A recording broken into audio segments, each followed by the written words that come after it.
Homeland Security will come to order. Without objection, the chair may declare the committee in recess at any point. Without objection, the gentlewoman from Florida, Ms. Kamek, is permitted to sit on the dais and ask questions to the witness. The purpose of this hearing is to receive testimony on the full-scale scope and pace of threats posed to the homeland. I now recognize myself for an opening statement. 22 years have passed since September the 11th. Since then, the nature of the threats we face has evolved, and the security challenges are becoming more dynamic each day. I don't say this lightly. This is one of the most dangerous times in the history of the United States. Some of the greatest threats include an open and lawless southwest border. Ask any border sheriff, or for that matter, the mayor of New York City. The rising threat of terrorism, rogue nation-state actors, and criminal elements seeking to do us harm, and efforts by foreign adversaries like the Chinese Communist Party to target our critical infrastructure. Of course, we also have the wars in Israel and Ukraine and rising Chinese aggression in the Taiwan Strait and the South China Sea. To overcome these significant challenges, we must take a clear-eyed and holistic look at these threats. First, we're facing an unprecedented crisis at our southwest border. In just 3 years, the administration has systematically dismantled our nation's border security and created the worst border crisis in American history. While my friends on the left defend these actions, though now maybe less so than they did at the start, it is clear that this crisis is not the result of budget cuts, changes in Border Patrol resources, or changes in the immigration laws passed by Congress. What has changed was the cancellation of effective policies that had secured our borders. The Biden administration ended proven policies like Remain in Mexico, asylum cooperative agreements, and construction of new border wall systems. As a result, people tested the system, were released into the country, called home, and millions more came. A lot like a college town bar that doesn't card. Before long, they have a line out the door. Worse, as acknowledged by AG Garland, Attorney General Garland, the drug cartels have taken advantage of this policy shift and executed a strategy pushing mass waves of people to tie up Border Patrol and then bypass them with thousands of pounds of fentanyl, killing Americans at an unprecedented rate. Worse, as acknowledged by Attorney General Garland, the drug cartels have taken advantage of this policy shift and executed a strategy that is basically resulting in mass human trafficking. Under Secretary Mayorkas, we just saw a record-breaking year for illegal immigration. CBP reported 2.47 million alien encounters along the southwest border in fiscal year 2023.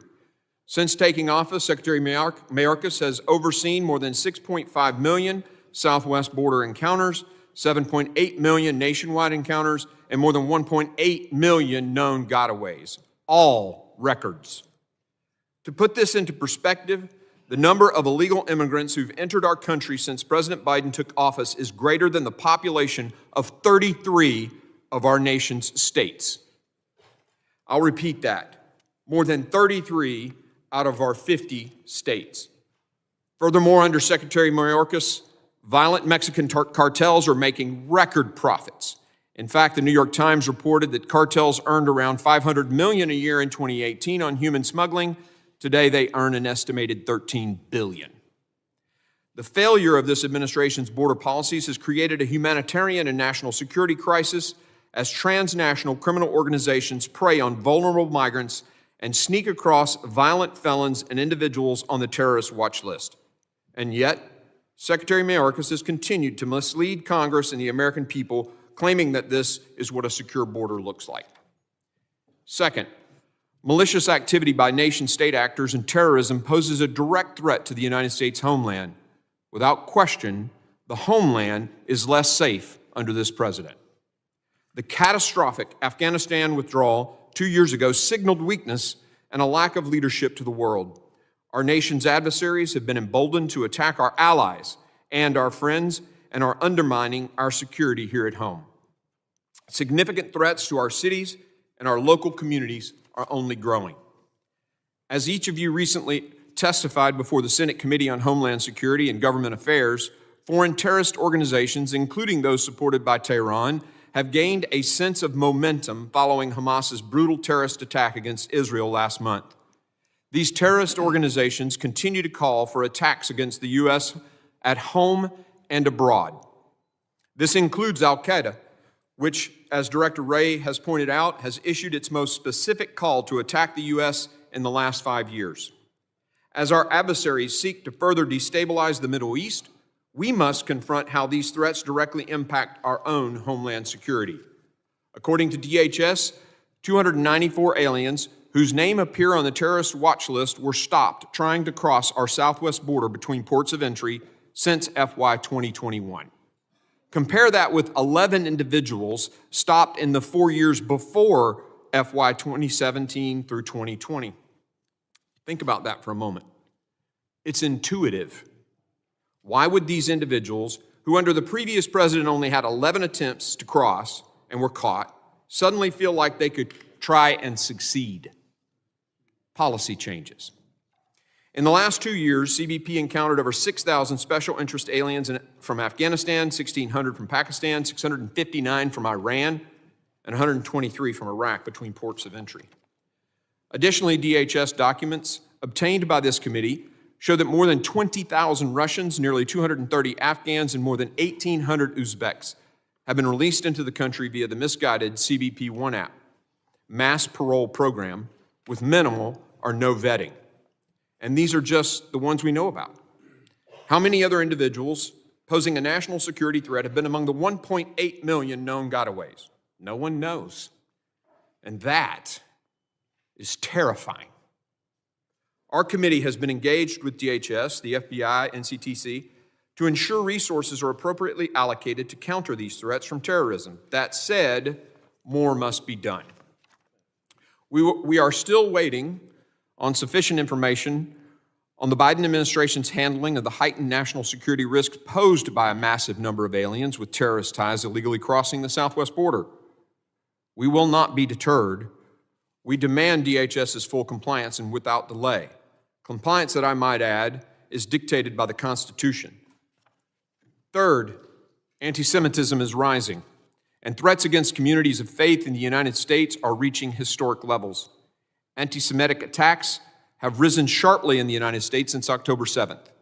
Foreign terrorist organizations like ISIS have called on its extremist supporters to target Jewish communities in the United States and Europe. The free world pledged never again nearly 80 years ago. Now it's time we stand firm and united against this evil. We must not let these anti-Semitic attacks and the increasingly hateful rhetoric become a harbinger of something worse to come. We must do all we can to protect houses of worship and vulnerable communities from such targeted violence. Fourth, cyber attacks continue to undermine our homeland security. The cyber threats we face from malicious nation states and cyber criminals are increasingly complex. This summer, the federal government experienced multiple incidences, including right before the Secretary of Commerce's visit to China. Our critical infrastructure is also under attack. This year's annual threat assessment of the United States intelligence community highlighted the threat that adversarial cyber actors pose to our critical infrastructure owners and operators. DHS, CISA, and the FBI have a crucial role to play in supporting these owners and operators to defend against and respond to these threats. Finally, we must address the challenge posed by the CCP. Against the backdrop of all these threats lie the specter of a regime that continues to challenge the United States economically, technologically, diplomatically, and militarily. Through its relentless espionage, the CCP is stealing U.S. intellectual property, trade secrets, and other sensitive data of Americans and American companies. Over the past year alone, the CCP has increased its espionage efforts against the homeland in a variety of ways. These include the CCP's surveillance balloon, collecting intelligence on sensitive sites, and Chinese nationals posing as tourists to access our military installations and other sensitive sites.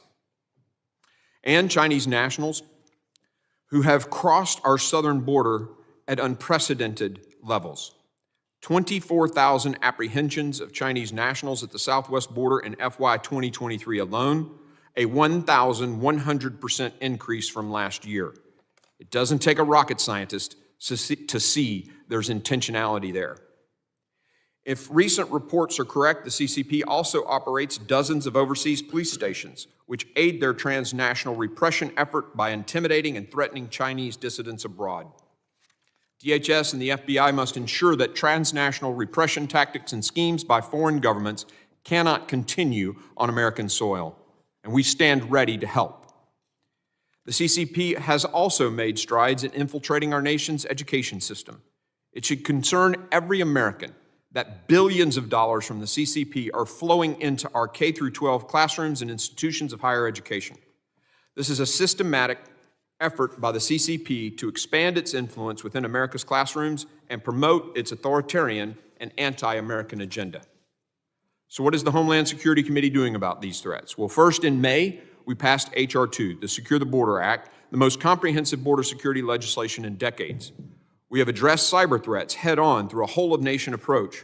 We've passed legislation encouraging responsible use of open-source software in the federal government and building DHS's cyber workforce.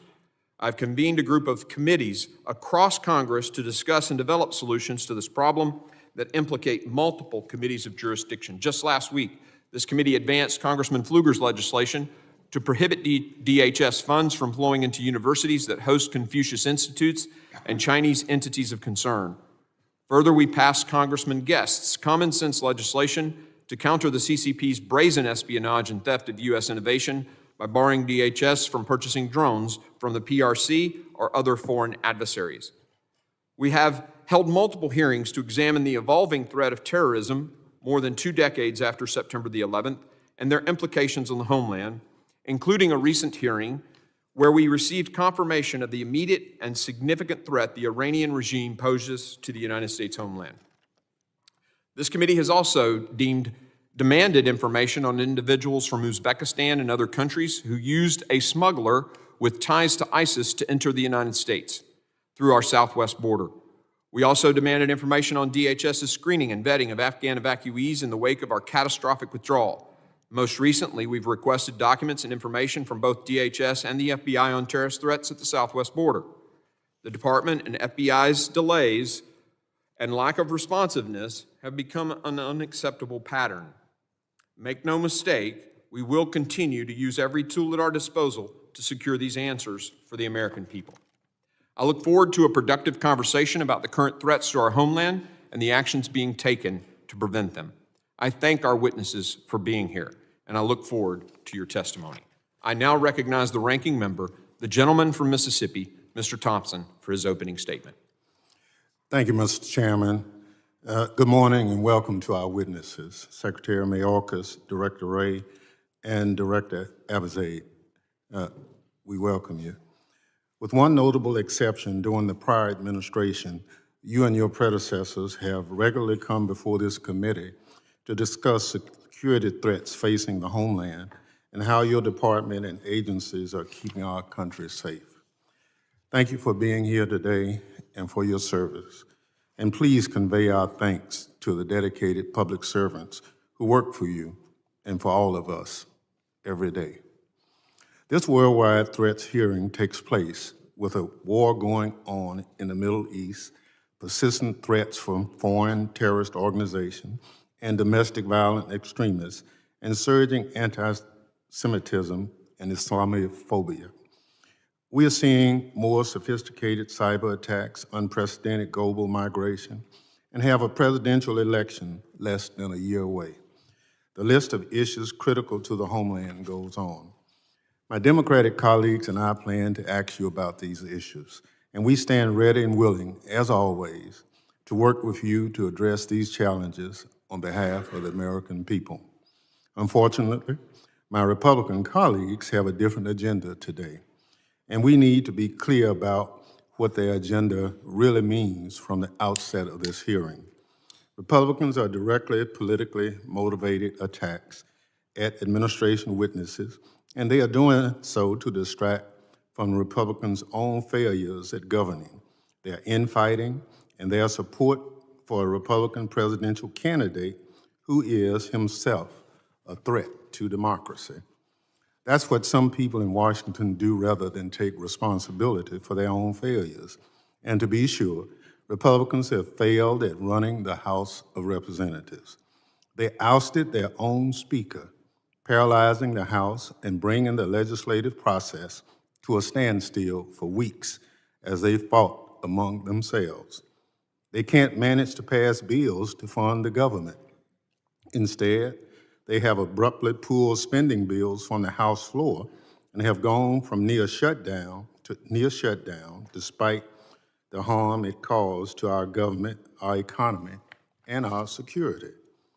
They appear on TV to rant about border security, and they issue bogus so-called reports replete with false statements and racist rhetoric about the border.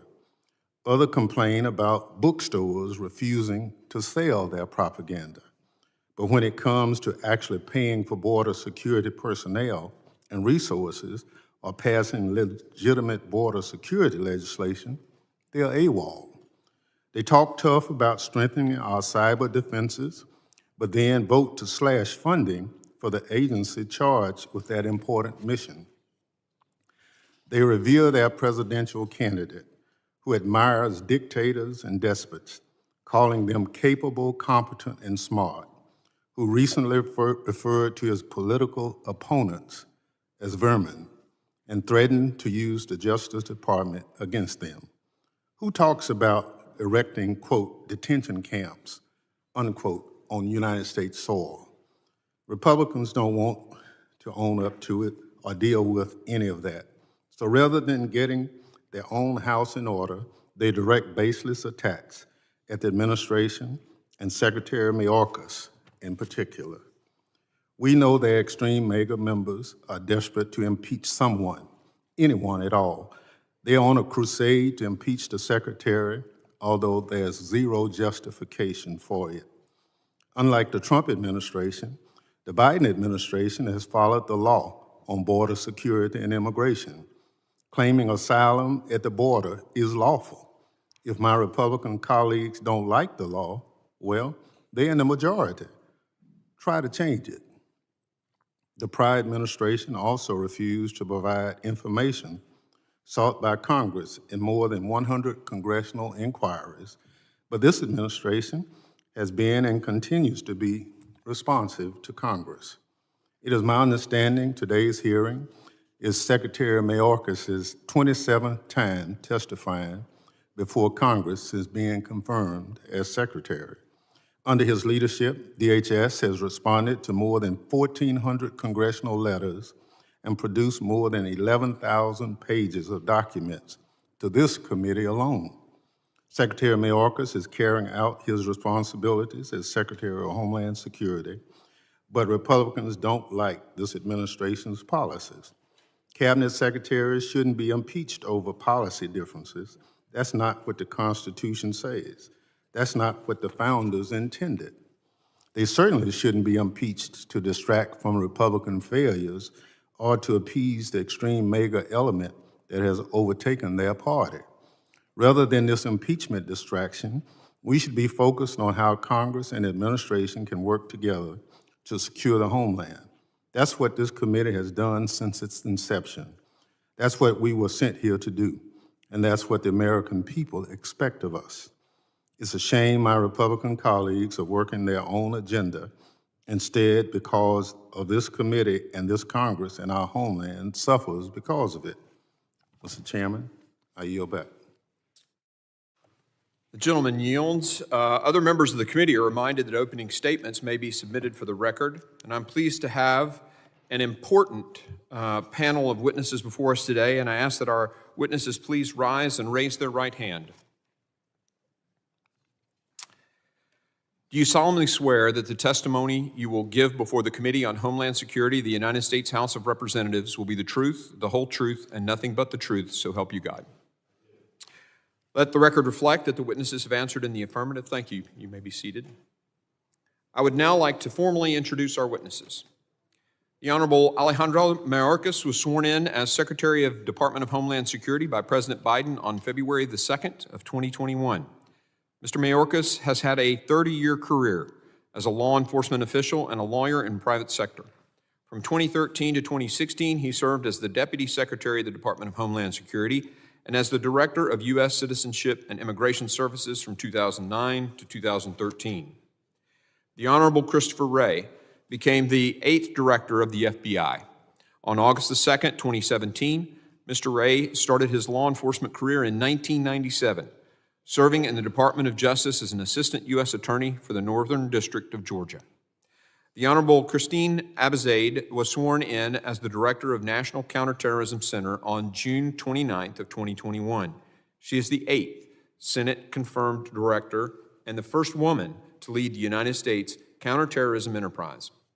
Previously, she served as the Deputy Assistant Secretary of Defense for Afghanistan, Pakistan, and Central Asia. I thank all the witnesses for being here today, and I now recognize Secretary Mayorkas for 5 minutes to summarize his opening statement. Chairman Green, Ranking Member Thompson, distinguished members of this committee. In September, the Department of Homeland Security published the 2024 Homeland Threat Assessment, laying out the most direct, pressing threats to our security. Already, in the weeks since the assessment was published, the world has changed. Hamas terrorists horrifically attacked thousands of innocent men, women, and children in Israel on October 7, brutally murdering, wounding, and taking hostages of all ages. In the days and weeks since, we have responded to an increase in threats against Jewish, Muslim, and Arab American communities and institutions across our country. Hate directed at Jewish students, communities, and institutions add to a pre-existing increase in the level of anti-Semitism in the United States and around the world. As the last month has shown, the threat environment our department is charged with confronting has evolved and expanded constantly in the 20 years since our founding after 9/11. Today, individuals radicalized to violence can terrorize using a vehicle or a firearm. A transnational criminal organization needs only to conceal 2.2 pounds of fentanyl in a commercial truck or passenger car crossing through our land port of entry to kill as many as 500,000 people. Lone actors in nation-states such as Russia, Iran, North Korea, and the People's Republic of China can use computer code to steal sensitive personal information, shut down critical infrastructure, and extort millions in ransom payments. Compromising deepfake images can exploit and ruin the life of a young person. Extreme heat, wildfires, and devastating hurricanes are increasing in frequency and severity. And our department's founding rationale, the threat posed by foreign terrorists using weapons of mass destruction, remains. The 260,000 men and women of the Department of Homeland Security work every day to mitigate these threats and many more. I am immensely proud to be here today on their behalf to discuss the work they do, the challenges they face, and most importantly, the support they require from Congress to do their jobs. Thank you for the opportunity to do so. I would like to focus today on two such means of critical, urgent support. First, Congress must now not allow key DHS authorities to lapse. Our department's authority to implement the chemical facility anti-terrorism standards expired on July 28th.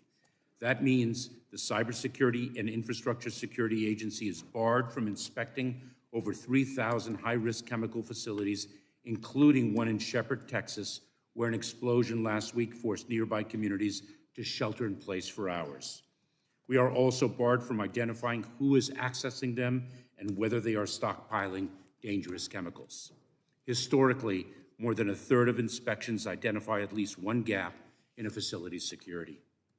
Our counter-drone authority will expire on Saturday, challenging, among other missions, the Secret Service's ability to protect the President and Vice President, and Customs and Border Protection's ability to patrol the southwest border and intercept cartel drones ferrying drugs and other contraband through the air. Our department's Office of Countering Weapons of Mass Destruction Authority will expire on December 21. That would hinder our ability to detect biological and illicit nuclear material threats and safeguard against the use of AI in the development of biological weapons, as President Biden charged us with doing last month in his executive order on artificial intelligence. Finally, key elements of our intelligence collection authority under Section 702 of the Foreign Intelligence Surveillance Act will expire on December 31. Expiration would leave our country vulnerable to attacks supported by American citizens, and it would cripple our ability to identify and secure American citizens who are the targets of such attacks. Renewing each of these four authorities is common sense, bipartisan, and critical to our national security. This is not a moment to let our guard down. Second, we need Congress to allocate sufficient resources to enable our nation's frontline officers to carry out their difficult jobs and keep the American people safe. Last month, our administration requested critical supplemental Homeland Security funding that would help us do just that. This funding package would allow us to more effectively combat the scourge of fentanyl, stem the impacts of historic migration, and accelerate work authorization for eligible non-citizens. This funding will, in short, make a critical difference in our department's operational capacity and in our national security. Ensuring the safety of the American people is a national imperative and a governmental obligation. I look forward to partnering with Congress to deliver for the men and women who keep our country safe. I look forward to working with you to address the threats and challenges America faces today and in the years to come. Thank you, and I look forward to your questions. Thank you, Secretary Mayorkas. I now recognize Director Wray for 5 minutes to summarize his opening statement. Thank you, and good morning, Chairman Green, Ranking Member Thompson, members of the committee. It's been more than 5 weeks since Hamas terrorists carried out their brutal attacks against innocent Israelis, dozens of American citizens, and others from around the world. And our collective efforts remain on supporting our partners overseas and seeking the safe return of the hostages. But this hearing, focused on threats to our homeland, is well-timed given the dangerous implications the fluid situation in the Middle East has for our homeland security. In a year where the terrorism threat was already elevated, the ongoing war in the Middle East has raised the threat of an attack against Americans in the United States to a whole nother level. Since October 7th, we've seen a rogues gallery of foreign terrorist organizations call for attacks against Americans and our allies. Hezbollah expressed its support and praise for Hamas and threatened to attack U.S. interests in the Middle East. Al-Qaeda issued its most specific call to attack the United States in the past 5 years. Al-Qaeda in the Arabian Peninsula called on jihadists to attack Americans and Jewish people everywhere. ISIS urged its followers to target Jewish communities in the United States and Europe. Given those calls for action, our most immediate concern is that individuals or small groups will draw twisted inspiration from the events in the Middle East to carry out attacks here at home. That includes homegrown violent extremists inspired by a foreign terrorist organization and domestic violent extremists targeting Jewish Americans or other faith communities like Muslim Americans. Across the country, the FBI has been aggressively countering violence by extremists citing the ongoing conflict as inspiration. In Houston, we arrested a guy who'd been studying bomb making and posted about killing Jewish people. Outside Chicago, we've got a federal hate crime investigation into the killing of a 6-year-old Muslim boy. At Cornell University, we arrested a man who threatened to kill members of that university's Jewish community. And in Los Angeles, we arrested a man for threatening the CEO and other members of the Anti-Defamation League. And I could go on. On top of the so-called lone actor threat, we cannot and do not discount the possibility that Hamas or another foreign terrorist organization may exploit the current conflict to conduct attacks here on our own soil. We have kept our sights on Hamas and have multiple investigations into individuals affiliated with that foreign terrorist organization. And while historically our Hamas cases have identified individuals here who are facilitating and financing terrorism overseas, we continue to scrutinize our intelligence to assess how that threat may be evolving. But it's not just Hamas. As I highlighted for this committee in my testimony last year, Iran, the world's largest state sponsor of terrorism, has directly or by hiring criminals mounted assassination attempts against dissidents and high-ranking current and former U.S. officials, including right here on American soil. Or take Hezbollah, Iran's primary strategic partner, which has a history of raising money and seeking to obtain weapons here in the United States. FBI arrests in recent years also indicate that Hezbollah has tried to seed operatives, establish infrastructure, and engage in spying here, domestically, raising our concern that they may be contingency planning for future operations in the United States.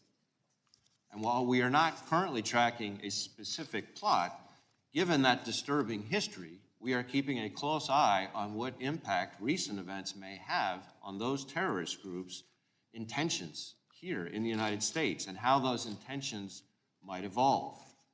Now, I want to be clear. While this is certainly a time for heightened vigilance, it is by no means a time for panic. Americans should continue to be alert and careful, but they shouldn't stop going about their daily lives. All across the country, the FBI's men and women are working with urgency and purpose to confront the elevated threat. That means working closely with our federal, state, and local partners on our FBI-led joint terrorism task forces, taking an even closer look at existing investigations and canvassing sources to increase awareness across the board, and doing all we can, working with our partners to protect houses of worship here in the U.S. Bottom line, we're going to continue to do everything in our power to protect the American people and support our partners in Israel.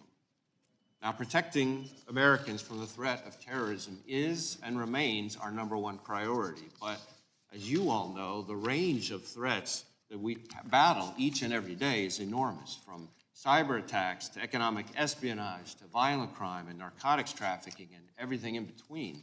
The problems we tackle aren't getting any easier, but we have continued to work to outpace our adversaries. We disrupted over 40% more cyber operations last year and arrested over 60% more cyber criminals than the year before. We've got easily 2,000 active investigations across all 56 field offices into China's relentless efforts to steal our innovation and intellectual property. And over the past 2 years alone, we've seized enough fentanyl to kill 270 million Americans. That's more than 80% of all Americans. Just this month, working with our partners, FBI Boston seized nearly 8 million doses of fentanyl and methamphetamine-laced pills and powder, including nearly 20 pounds of fentanyl-laced pills that had been pressed to look like heart-shaped candy. That's one of the largest single seizures in New England history and demonstrates the deadly reach of the cartels trafficking dangerous drugs to every corner of our nation. I am incredibly proud of the 38,000 skilled and dedicated professionals of the FBI who tackle all these complex challenges. And I think it is our shared responsibility to make sure that they've got the tools they need to keep all of us safe. Indispensable in that toolkit against foreign adversaries are the FBI's FISA 702 authorities. And I'm happy to talk about all the things the FBI has done over the past couple of years to make sure we're good stewards of our 702 authorities. But I can tell you, it would be absolutely devastating if the next time an adversary like Iran or China launches a major cyber attack, we don't see it coming because 702 was allowed to lapse. Or with the fast-moving situation in the Middle East, just imagine if some foreign terrorist organization overseas shifts its intentions and directs an operative here who'd been contingency planning to carry out an attack in our own backyard. And imagine if we're not able to disrupt that threat because the FBI's 702 authorities have been so watered down. I want to close by thanking you for your continued support of the FBI's men and women who work tirelessly and selflessly to protect all Americans. And thank you for having me here today. I look forward to your questions. Thank you, Director Wray. I now recognize Director Abizaid for 5 minutes to summarize her opening statement. Thank you, Chairman Green, Ranking Member Thompson, and members of the committee. Thank you for the opportunity to appear before you today. This hearing is especially timely as we continue to monitor the response of global terrorist actors in the wake of Hamas's tragic and brutal 7 October terrorist attack. The attack affected Americans directly, including over 32 who were killed and those who were taken hostage.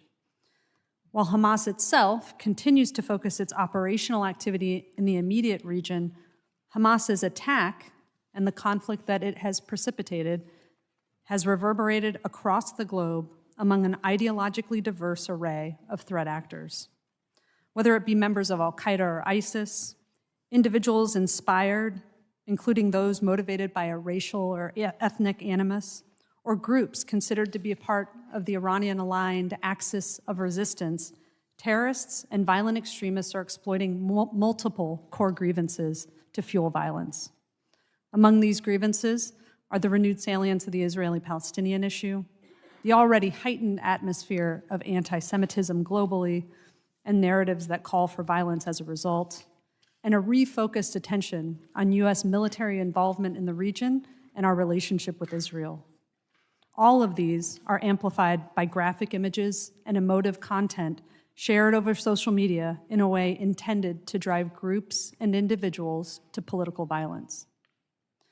Here in the United States homeland, our current heightened threat posture is driven primarily by our concern that individuals may increasingly mobilize for attacks, particularly against Jewish, Arab, and Muslim communities. This is consistent with our years-long assessment that those inspired to terrorism, rather than those directly linked to hierarchical organizations, are the most likely to carry out a successful attack on U.S. soil. Outside of the United States, we are monitoring the activities of foreign-based groups, particularly ISIS and Al-Qaeda, which view the U.S. as their primary enemy and have publicly called for attacks in the wake of October 7th. Their ability to orchestrate attacks from their core operating arenas has been diminished by years of counterterrorism pressure, but while these groups have disaggregated and become more focused in their local regions in recent years, they have a presence across a wide swath of territory from West Africa to South Asia, and we are on the lookout for any attempts by their members to leverage this crisis to rebuild and refocus against the United States. Iran and its proxies, including Lebanese Hezbollah, Iraqi Shia militants, they are a major concern, principally for their ability to generate attacks in the Middle East, including those that have significant escalatory consequences.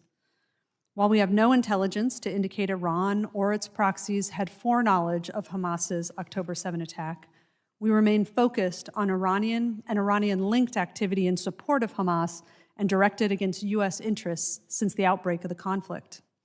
Thus far, Iranian-aligned militant groups have conducted over 50 attacks against U.S. forces in Iraq and Syria using rockets and unmanned aerial systems. This is in addition to several instances of Israel-focused attacks, missiles and UAS attacks by the Yemen-based Houthis, and the daily paramilitary attacks on Israel by Hezbollah, which also happens to be a globally capable terrorist organization. Even as the United States comes up under attack, we assess Iran and Hezbollah are trying to walk a very fine line in the region, avoiding overt actions that risk opening them up to a more direct conflict with either Israel or the United States, while still exacting costs by enabling anti-US and anti-Israel attacks. Iran's current regional activities come on top of an already aggressive global posture over the last several years, including attempted attacks in the United States aimed at Iranian dissidents or in retaliation against former U.S. government officials that it deems responsible for the 2020 death of Quds Force Commander Qasem Soleimani. It is clear that even in today's heightened threat environment, significant CT pressure brought to bear against terrorist groups over the last 2 decades, along with investments in effective CT defenses here at home, has resulted in an overall diminished directed terrorist threat to the United States homeland. However, as evidenced by the events of the past 6 weeks, the threat landscape is highly dynamic. Our country must preserve its CT fundamentals to ensure constant vigilance. Among these fundamentals is the intelligence collection enabled by Section 702 of the Foreign Intelligence Surveillance Act, which provides key indications and warning on terrorist plans and intentions and supports international terrorist disruptions. I respectfully urge Congress to reauthorize this vital authority, not only for its CT benefits, but for the benefits it brings across a range of national security challenges. At the National Counterterrorism Center, we are part of a whole-of-government CT architecture that is foundational to our national security. And though built with 9/11 as its backdrop, this architecture has proven adaptive to today's environment and capable of addressing an inherently unpredictable range of terrorist adversaries. For those who serve as part of this CT community, I would like to end with a thank you. Your years of dedication to the CT mission has done so much to protect this country from terrorism. The United States has relied upon you time and again, and today is no exception. With that, I welcome your questions. Thank you, Director Abizaid. Members will be recognized by order of seniority for their 5 minutes of questioning. An additional round of questioning may be called after all the members have been recognized.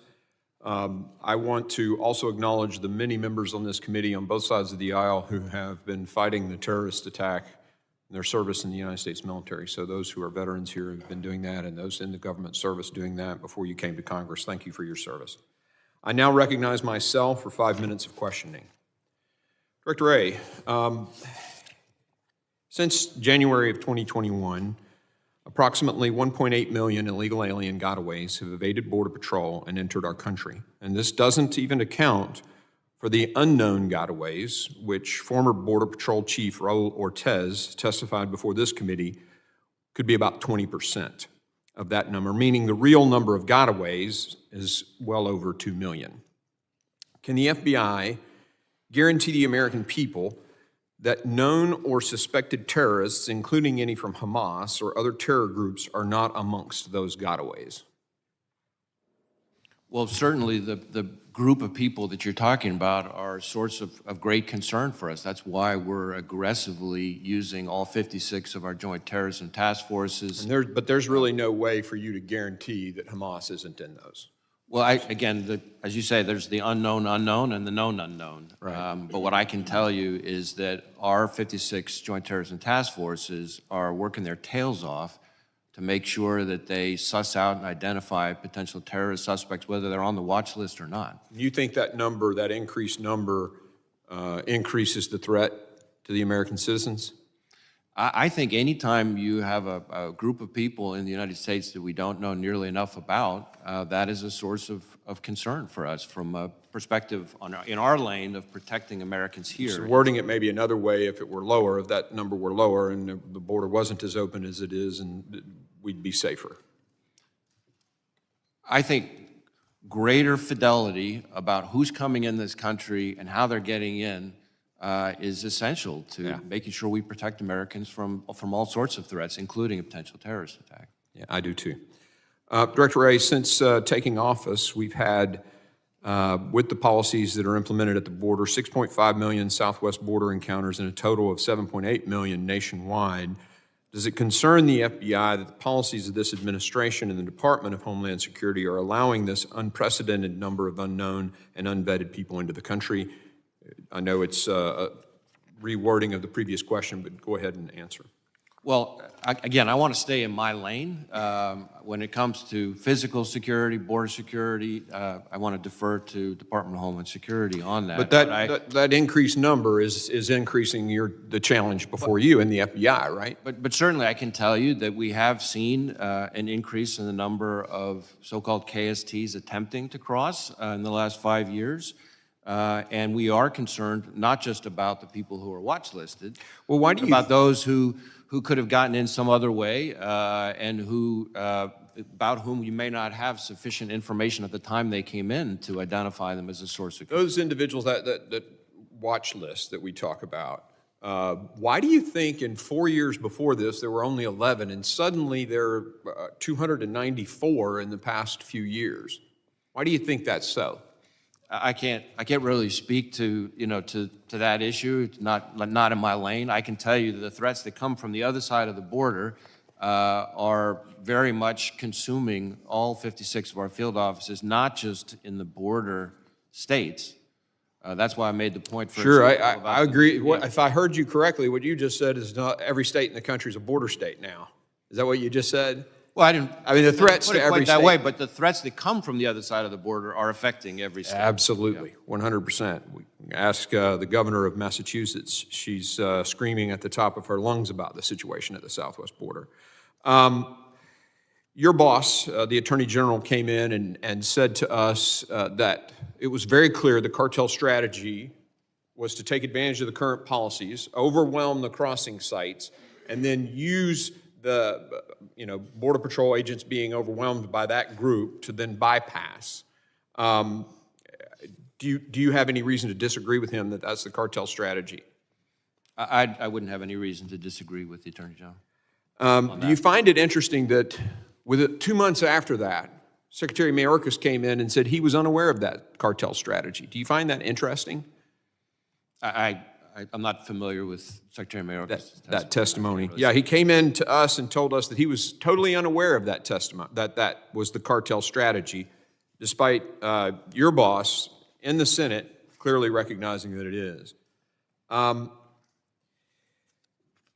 Let me just say this in the few seconds I have left. I'd like to ask each of you to take back to the people who work for you that despite our political differences on this dais, we deeply appreciate the men and women who are manning their posts and doing the best they can for this country. As someone who went downrange and was in a helicopter that had bullet holes ripping through the bottom, bullets ripping through the bottom of it, I understand the courage that it takes to do the jobs that you and your people do. And so I want to make sure I ask each of you, despite our political differences, to take this message back. We are deeply appreciative of the men and women who man their posts for this country's safety. With that, I yield to the ranking member. Thank you very much. Let me paraphrase what the chairman just said. While we praise our men and women, when the opportunity comes to put the money where the praises are, Democrats on this committee have consistently supported the funding of DHS's budget. We've consistently funded the FBI's budget and our intelligence gathering agencies, because we understand that those men and women who put their lives on the line deserve all the resources. Now, taken from that, we've not, on the Democratic side, ever voted against one of your budgets. We understand it. We can differ on the policy, but we don't differ on the fact that you need the investment. There are some members of this committee who've even advocated defunding the FBI. Now, I can't in my wildest dreams imagine if we had an impotent FBI where that would put us. Director Wray, if those advocates who wanted to defund the FBI in this country, can you give us a snapshot of what that defunding would mean for the security of the Homeland? Well, I mean, the FBI in the last year, for example, has arrested over 18,000 violent criminals. That's about 50 per day. So defunding the FBI would mean that many more violent criminals out on the streets terrorizing neighborhoods. We have, as I said in my opening statement, about 2,000 active investigations into Chinese economic espionage. Restricting our funding would be a gift to the Chinese Communist Party. The FBI has about 380 investigations into cartel leadership. Lifting our funding means more power to the cartels. The FBI has investigations into 100 different ransomware variants. And each one of those has scores of victims. Limiting our funding means more hacks, more intrusions, more damage to critical infrastructure. China alone has the biggest hacking program in the world by far. They're not slowing down. They're not restricting their funding. So from our perspective, it's not just about the hardworking career professionals of the FBI and their families and their kids that would be affected. More importantly, it's state and local law enforcement who are counting on us more and more. And more importantly than that, the American people that we're trying to protect from gangs, the Chinese, government, cyber hackers, cartels, child predators, et cetera. Ms. Abizaid, can you say what resource deficit would mean for your agency? Yeah, thank you very much. I mean, the National Counterterrorism Center has a couple of important missions. We're the primary center for the United States government to analyze and assess the foreign terrorist threat. We work on screening and vetting of individuals that are trying to enter the country. We support DHS and FBI in that mission with the intelligence database of known and suspected terrorists. We do a lot of work across state, local, tribal, territorial, and federal authorities to do the kind of information sharing that's absolutely essential, especially in a dynamic threat environment like we have today, to keep everyone informed and armed with the information they need to protect against exactly the kinds of threats that we've outlined here for you today. So decreased funding for the National Counterterrorism Center, decreased funding for any piece of the overall CT architecture that works collaboratively together has an impact on our ability to stay ready against the terrorist threat. Thank you. Secretary Mayorkas, there's a supplemental proposal being put forth by the administration. Can you share with us what that means for DHS? Ranking Member Thompson, that supplemental is dedicated to our critical mission of securing our border and also battling the scourge of fentanyl. Those funds are needed for personnel, technology, facilities, and additional support resources, critically needed to advance our mission. We are under-resourced and have been perennially. Thank you very much. I yield back.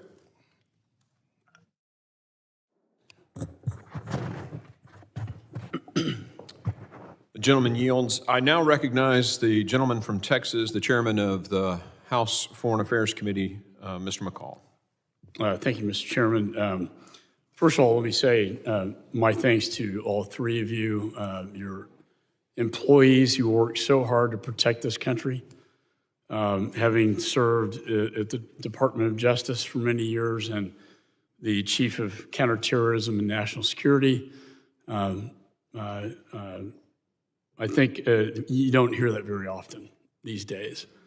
And also, I agree with you, Director, that 702 FISA is a critical element to securing and protecting Americans. And I will fight very hard to get that reauthorized. Moving forward, Director Wray, we've had over about 7.5 million encounters at the southern border. We've had 7,000 special interest aliens. We've had 200, nearly 200 on the terror watch list.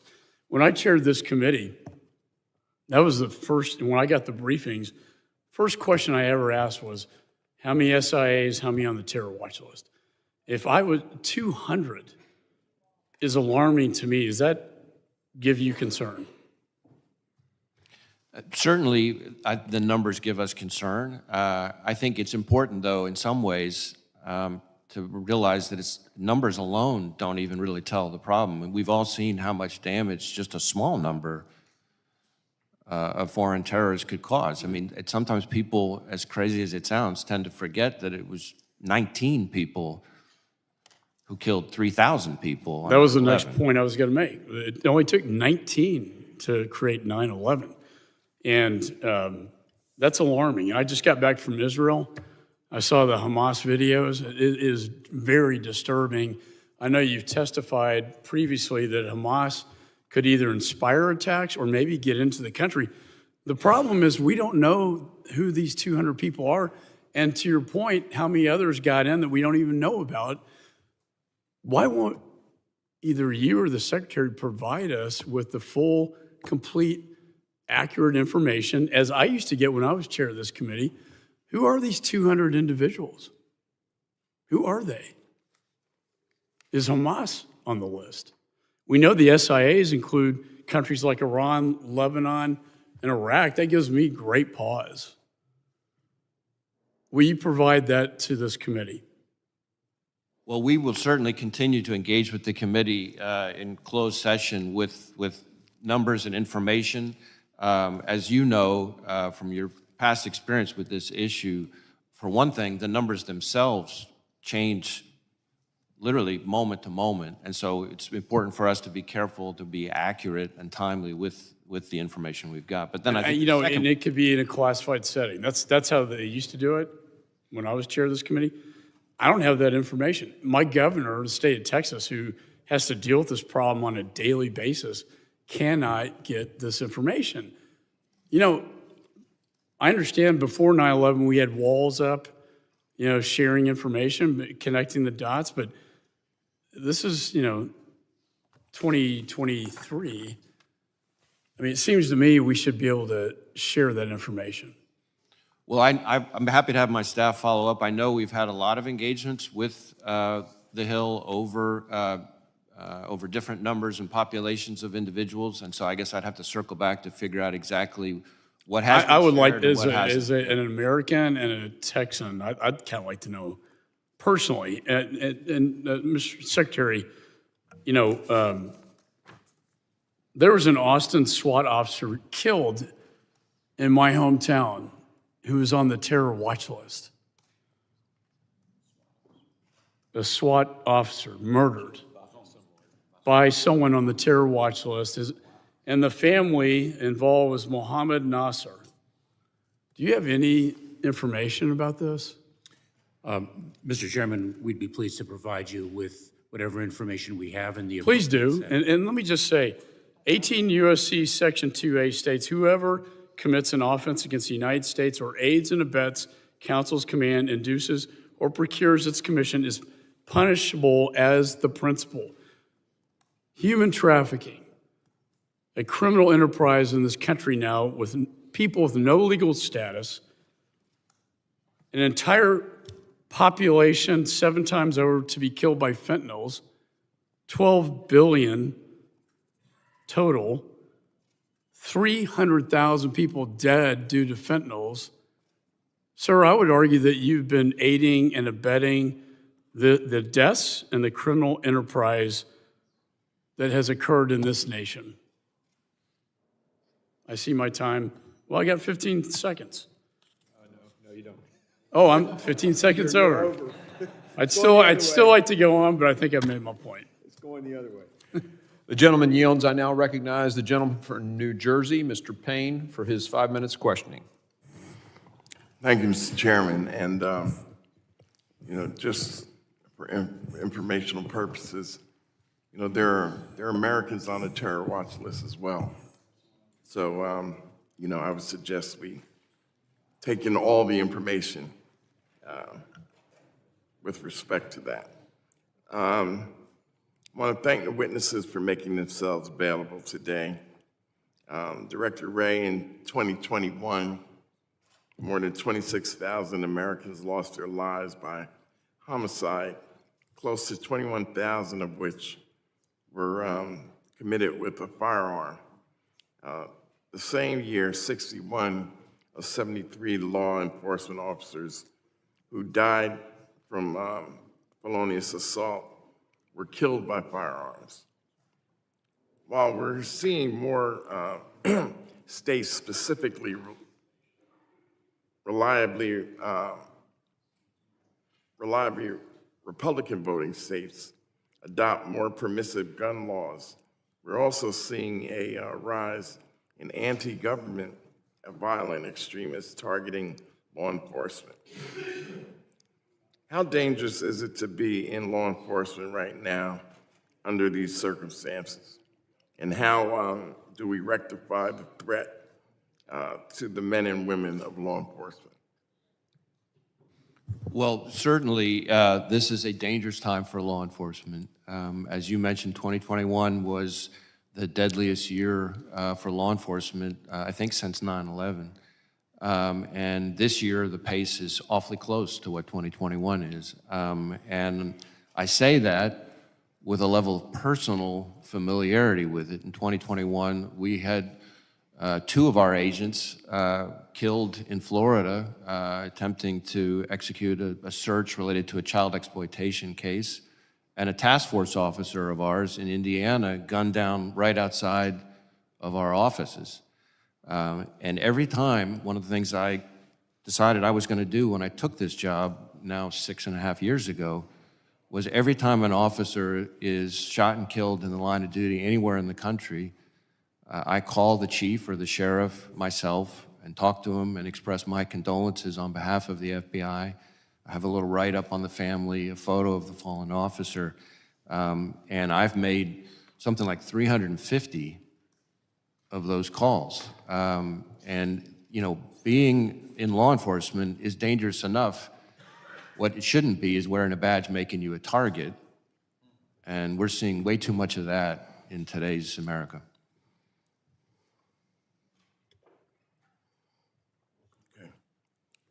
Let's see. Can you explain why 60% of guns used in violent crimes in New Jersey, the state I represent and have lived in all my life, come from Pennsylvania, Virginia, North Carolina, South Carolina, Georgia, and Florida? What do those states have in common that make them dangerous exporters of criminal firearms? I'm not sure I could speak to the specific circumstances of each of those states. Certainly, straw purchases and gun trafficking is an ingredient that drives the violent crime problem that we have in this country. It's one of many things that drives that problem. Thank you. Mr. Chairman, I'd like to yield the final minute of my time to Mr. Goldman. I thank the gentleman for yielding. I asked to yield just to respond to something that my distinguished colleague from Texas just said, who I know has served for a long time as a federal prosecutor, as have I, and as has Secretary Mayorkas. I think it's incredibly dangerous to accuse Secretary Mayorkas of aiding and abetting crimes. As you well know, you need to have the intent to do that. And it is clear that whether you disagree or not with Secretary Mayorkas's approach to dealing with the border, that to accuse him of aiding, abetting crime is very serious and is, I think, unwarranted in this situation. Will the gentleman yield? Yes. Look, I live in a border state, you don't. And I've dealt with this issue for 25 years. I've never seen it this bad. It's his dereliction of duty that has created this problem in the United States. 7 million people. How are we going to deal with that? No legal status, human trafficking, fentanyls.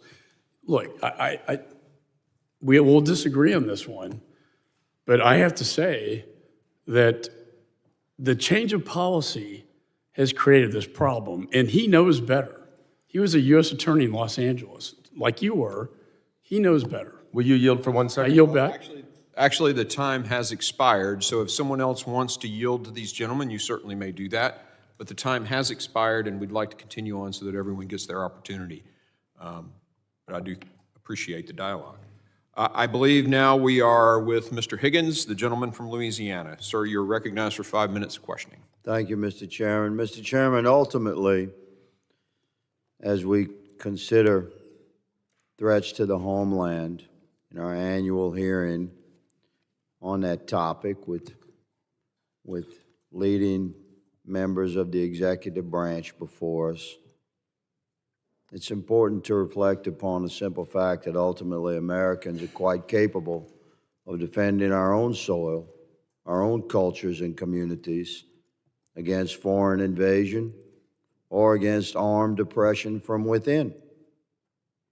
However, it's far more threatening to our republic if our own government facilitates criminal invasion, and it is incredibly threatening to our citizenry if our government's highest levels of law enforcement coordinate organized campaigns of weaponized oppression, harassment, investigation, arrest and prosecution, and imprisonment of free Americans. That Mr. Chairman, is the primary threat our homeland indeed faces today.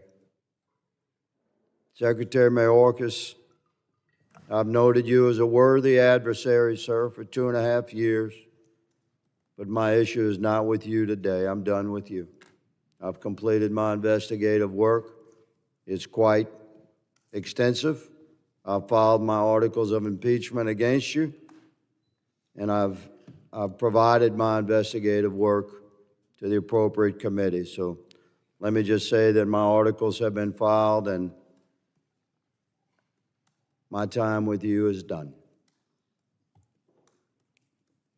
Director Wray, last year, you might recall, sir, our exchange regarding the FBI's involvement on January 6th and prior.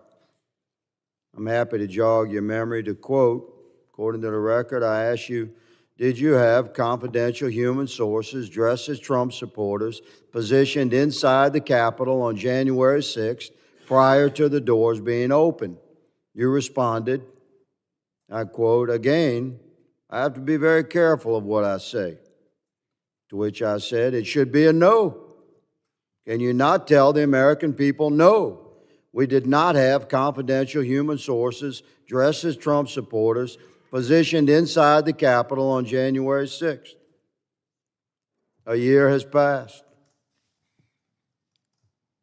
We sit here again a year later, we the people still do not have a definitive answer from you or anyone else in the Biden administration regarding the FBI presence and participation in the months leading up to the November election and in the weeks and days prior to January 6th and on January 6th here in D.C. We can't get a straight answer, although we have a tremendous amount of evidence harvested and reviewed over the course of the last year, which you will see. In September, Stephen D'Artano, formerly in charge of the FBI's field office in Washington, D.C., testified to the House Judiciary Committee that he was aware the FBI informants would attend the Stop the Steal rally thrown on January 6th. You confirmed that the FBI had confidential human sources at the Stop the Steal rally on January 6th here in D.C., sir? Congressman, as we've discussed before, I'm not going to get into where we have or have not used confidential human sources. But what I can we'll tell move you, on. you asked for a We'll definitive move answer. on. It's my time. You said no, you're not going to answer. That's cool. We're watching. Mr. Chairman, may I answer the question? Your moment will come. This is my time. Earlier this year, an FBI informant who is reported to have, quote, his quote, under oath, marched to the U.S. Capitol with fellow Proud Boys members on January 6th, close quote. He said he was communicating with his FBI handler while people were entering the U.S. Capitol. Can you confirm that the FBI had that sort of engagement with your own agents embedded into the crowd on January 6th? If you are asking whether the violence at the Capitol on January 6th was part of some operation orchestrated by FBI sources and or agents, the answer is emphatically You're saying not. no? No. You're saying no? Not Okay. violence orchestrated by Let's move FBI on. sources or agents. Are you familiar with you know what a ghost vehicle is? Director of the FBI certainly should. You know what a ghost bus is? A ghost bus? Ghost bus. I'm not sure I've used that term before. Okay. Well, it's pretty common in law enforcement. It's a vehicle that's used for secret purposes. It's painted over. These two buses in the middle here, they were the first to arrive at Union Station on January 6th, 0500. I have all this evidence. I'm showing you a tip of this iceberg. Mr. Chairman, These two buses Mr. are Chairman. painted completely white. point of order. Point of order. Sure. Just run over the time. I understand, but you'll recall that Ms. Jackson-Lee's been allowed to go 2 minutes before. I've been very fair in letting people finish their questioning throughout my tenure as chairman, and I'll continue to be fair on that regard. But I will make a note to the members, if you could stay as close within your time as possible. We have a lot of people that want to ask these gentlemen questions. So with that, the gentleman yields. But your point, I've been very fair in this, Mr. Ivy, with everybody on this side of the aisle just as much. I don't think I accused you of being unfair, Mr. Chairman. I just You're raised making a of point. order. Okay, thank you. I now recognize Mr. May I Gray. close this statement, No, Mr. no, Chairman? I think your time is expired, Mr. I note that other members across the aisle have been granted time, and I object to my question being closed. This is a very significant hearing, Mr. Chairman, and these buses are nefarious in nature and were filled with FBI informants dressed as Trump supporters and deployed onto our Capitol on January 6th. Your day is coming, Made your Mr. Ray. point, Mr. Higgins. I now recognize Mr. Correa of California for his 5 minutes of questioning. You're the chairman, but The gentleman could yield to you, Mr. Ranking Member, if he wants. You've been recognized. I will yield to yeah, Okay. just the ranking member. the rules of the committee says that once the chair calls the time, it's done. So, I mean, those are the rules of the Well, committee. thanks for pointing that out, Mr. Ranking Member. I think he yields to you, Mr. Correa. Chairman, I want to thank you very much for holding this hearing, and I especially want to thank the witnesses today in front of us, Mr. Mayorkas, Mr. Wray, and Ms. Abizaid. You've got a difficult task in this country today. The title of this committee is Worldwide Threats of the Homeland Security. First of all, you've got the challenge of finding a needle in a haystack. Domestic terrorism. I've got a chart here from the ADL that shows the number of incidences, national level. You've got to play defense here in the U.S. as well as defense overseas. And I agree with my colleague, Mr. Mike McCall, that things have never been so bad. We're coming out of COVID right now. We've got countries, essentially failed economies, failed democracies around the world, worldwide refugee movement. And on top of that, I understand, Mr. Wray, that you essentially declared possible heightened state of alert for the country. Is that correct? Something of the sort, that we just got to watch the things that are going on right now? I've testified, and I feel very strongly that we are in a heightened threat environment. And I couldn't agree with you more. We've got, 2 wars going on at least, areas of conflict around the world. And I'm here really to ask, how can we help you do your job better? I'm not going to be here to ask for an impeachment or hold you accountable. I'm here to make sure that you're able to hold the line 100%. We can't afford to have another Uvalde in our country. We can't afford to have another 911. So I'm here really to listen to what it is. What resources do you need to do your job? And I'm going to start out with Mr. Mayorkas. Do you need more or less analysts? This is a big job. How do you find a needle in a haystack? Do you need more analysts or less at the Homeland Security? Can that help? Congressman, we have submitted a request for supplemental funding. We need additional personnel, resources to include facilities, technology, the men and women of the And we department. need technology, sir. We need good intel.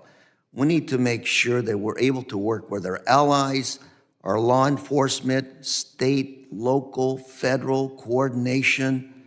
That's why Homeland Security was created, because of the silos that existed before 911.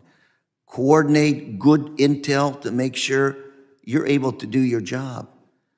CBP-1. Do you get information off of that? Do you let people just into the country, or do you take their information? What kind of data do you require for CBP to work? Congressman, CBP-1 is a process that we employ that enables us to screen and vet individuals before they arrive at the border, to enable us to make a determination whether or not they should be allowed. Do you ask for biometric information? What is it exactly that you collect there to make sure that the folks that are applying are essentially vetted? Congressman, we confirm identity and we screen and vet them to make sure that they do not pose either a public safety threat or a threat to our national security. Thank you. Director Wray, what is it that we can do as Congress to help you make sure that you do your job better? Make sure that you 100%, nobody scores on us. Well, Congressman, I appreciate the question. Certainly, the budget requests that we've submitted, both in the 24 budget itself, but also the supplemental, are all things we desperately need. Second, reauthorize 702 in a form where we can actually use it to protect Americans here from foreign threats.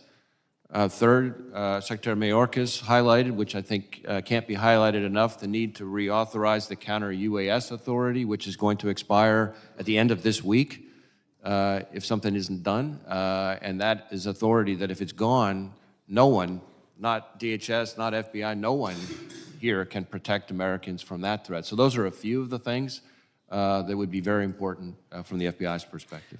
And let me say that I appreciate the three of you being here today because we need to make sure that the public out there on Main Street understands the good work you're doing.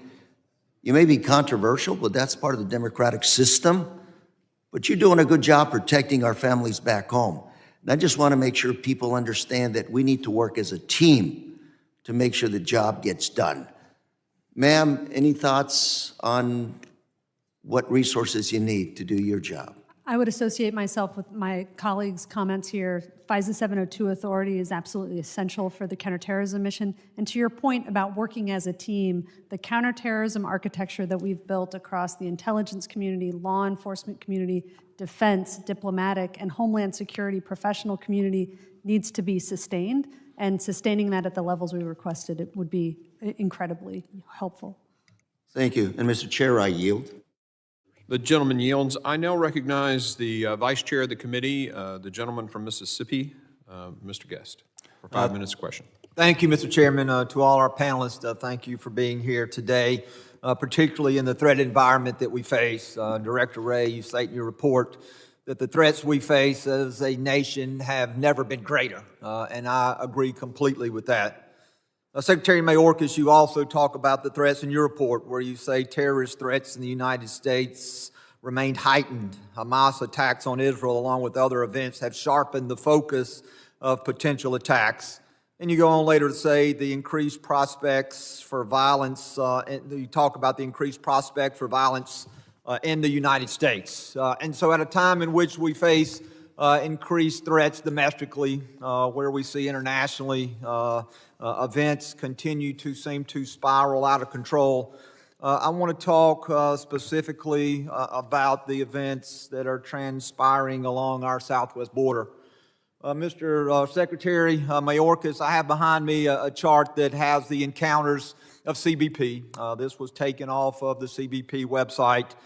And just kind of want to walk through some of the information contained there. Based upon the research that I've done, it appears since the President took office, since you became the Chairman of Homeland Security, that there's been roughly 7.4 million encounters along our southwest border. If you were to put all those people in one geographic area, that would represent the 7th largest state in the United States, between Arizona and Tennessee.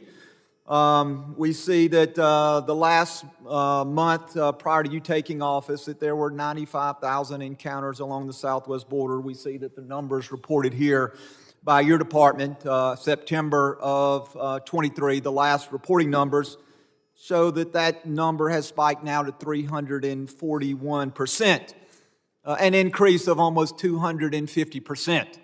We know that as part of the problem, the President appointed the Vice President to be the border czar, to help try to stop the flow of illegal immigration from Mexico and Central America. That appointment was made in March of 21. In March of 21, the end of the month, there was reported 192 encounters.